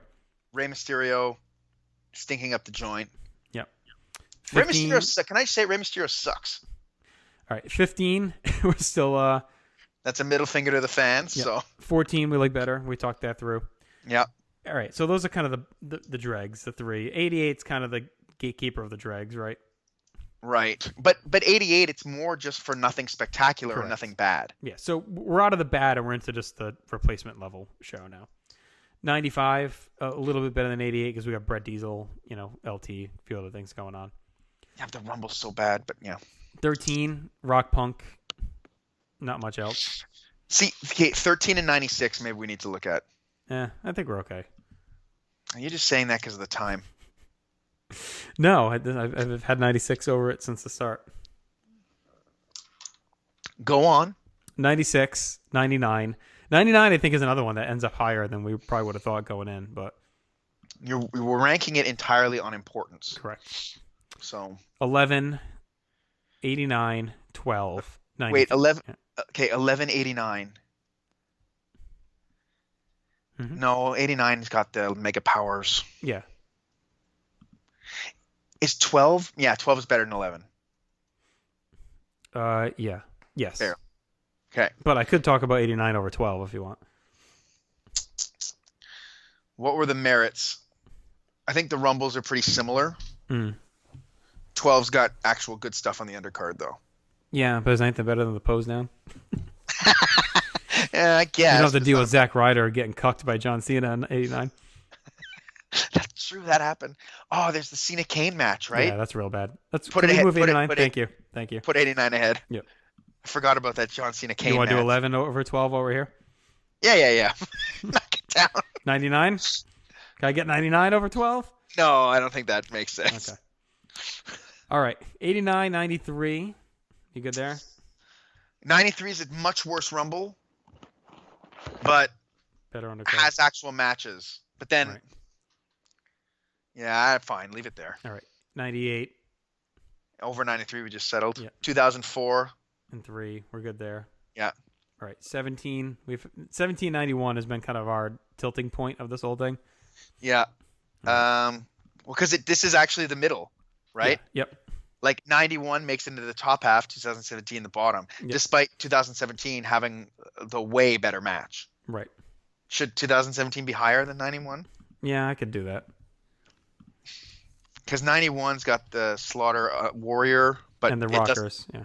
but it doesn't touch. Right. Okay. Styles. I'm all right with that. All right. 05, 09. At 15, 09, at 14. Yeah.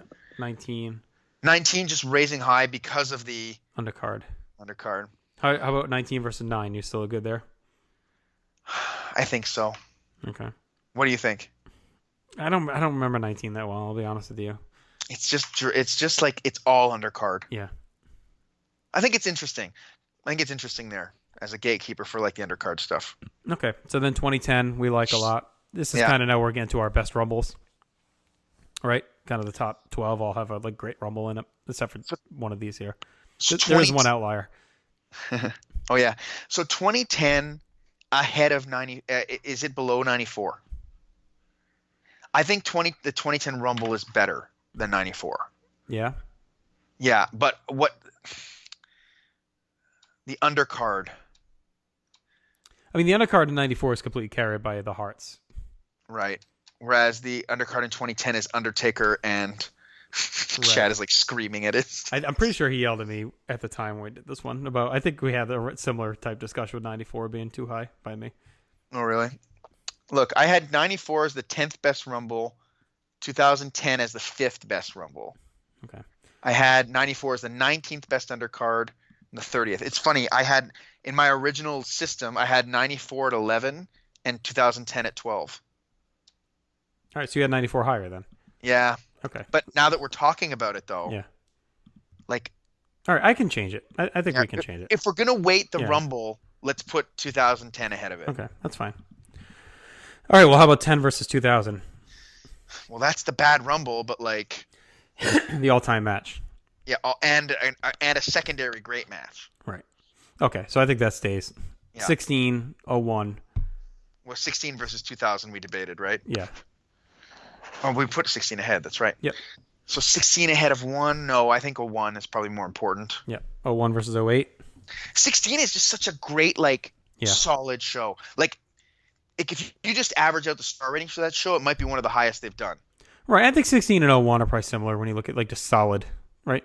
Just a solid show. I think 08 is where we get to the great. Like, I'd consider the top 7 are the greatest. Like, those are the greatest Rumbles. Like, 01 is knocking on the door, but 08 is where you start just, like, the top to bottom strong shows. So 02 versus 08, you good there? Yeah, I think so. 97 ahead of 02, I'm okay with 2. And then are we good with these top 4? I think 90 should go ahead of 2007. Yeah? Well, I just keep coming back to it. It's like, yes, there's these great matches in 07, right? But it's during this maybe it's just me, but it's during this period where I fucking couldn't care less about anything. Yeah. And you versus got the Hogan Warrior moment. Yeah, versus a period where I thought that everything mattered. All right. It's not going to bother me. It's going to bother Chad. That's all we care about. Yeah. All right. So the top 3 were good? 90 ahead of 92? No, I can't. 92 is the greatest version of the whole point of the show. 92 has the natural disasters and the Legion of Doom. It doesn't matter. It is the greatest. It's the thing. It's like. It's just the greatest point. It's a whole thing. The whole thing is the Royal Rumble match. It's the greatest version of that match. It's like, even with the shitty matches, it's one of my all-time favorite shows to watch. And if they didn't have the commentary, then maybe we can talk. But the commentary is still so good in the undercard. Plus, I don't think we can discount the Mountie moment. Like that. I actually think that match is. I wasn't talking about it before, but I actually think that match is pretty good. Piper Mountie. Yeah, it's short, but it's fun and it gets right to the point. Yeah, it's such a massive pop. Yeah. And then we go with where we got for 1. I think so, and I think it's really interesting. Yeah. Okay. What do you think? Yeah, I mean, I'd maybe flip-flop 1 and 2, but only because of the follow-up, but that's not really fair. No, I mean, the follow-up on 92, you get that amazing Mania match, too, and the rest of the year, but I don't know. I think it's really interesting that we have a different number 1. Yeah, okay. All right, so here's the final list. 2006, 2015, 2014. This is bottom top, obviously. 1988, 1995, 2013, 1996, 1999, 2012, 2011, 1989, 1993, 1998, 2004, 2003, 1991. That is our bottom half. 2017, 2005, 2009, 2019, 1994, 2010, 2000, 2016, 2001, and then here's what we consider kind of our top batch, the top 7. 2008, 2002, 97, 2007, 1990, 1992, and then our best Rumble of all time from top to bottom we're saying is 2018. So if you agree or disagree, let us know. Provide feedback via social media, facebook.com/PlaceToBeNation or place2BNation on Twitter. Tell us how stupid we are, how much you love our list, and what you think of the concept, because we're going to continue doing this. Our goal is to do it monthly throughout 2020. So we'll look at the February pay-per-views hour next month. And so let's take a break now, and when we come back, we'll do We'll do our February. the winners. Best We'll rank winners. the Royal Rumble winners. So for February shows, there'll be less, thankfully. We'll start with In Your House 6 in 96 is the first one. Rage in the Cage. Yeah. And then lots of Elimination Chambers. in that one. Those all just blend together. Those are going to be really hard. Start now. All right, everyone. I hope you enjoyed this. Hope you enjoy Royal Rumble month and season. It's always a lot of fun to rewatch some of your favorite Rumble matches. Enjoy this year's edition. We'll talk to you soon. Be sure to check out everything we have to offer on our feeds: PlayStation Nation Wrestling, PlayStation Pop, as well as our friends over at the Jenny Position as well. Check those all out on Podbean. So, Aaron, JT, the bars have been no holds. Dookie time. We are out. Bye.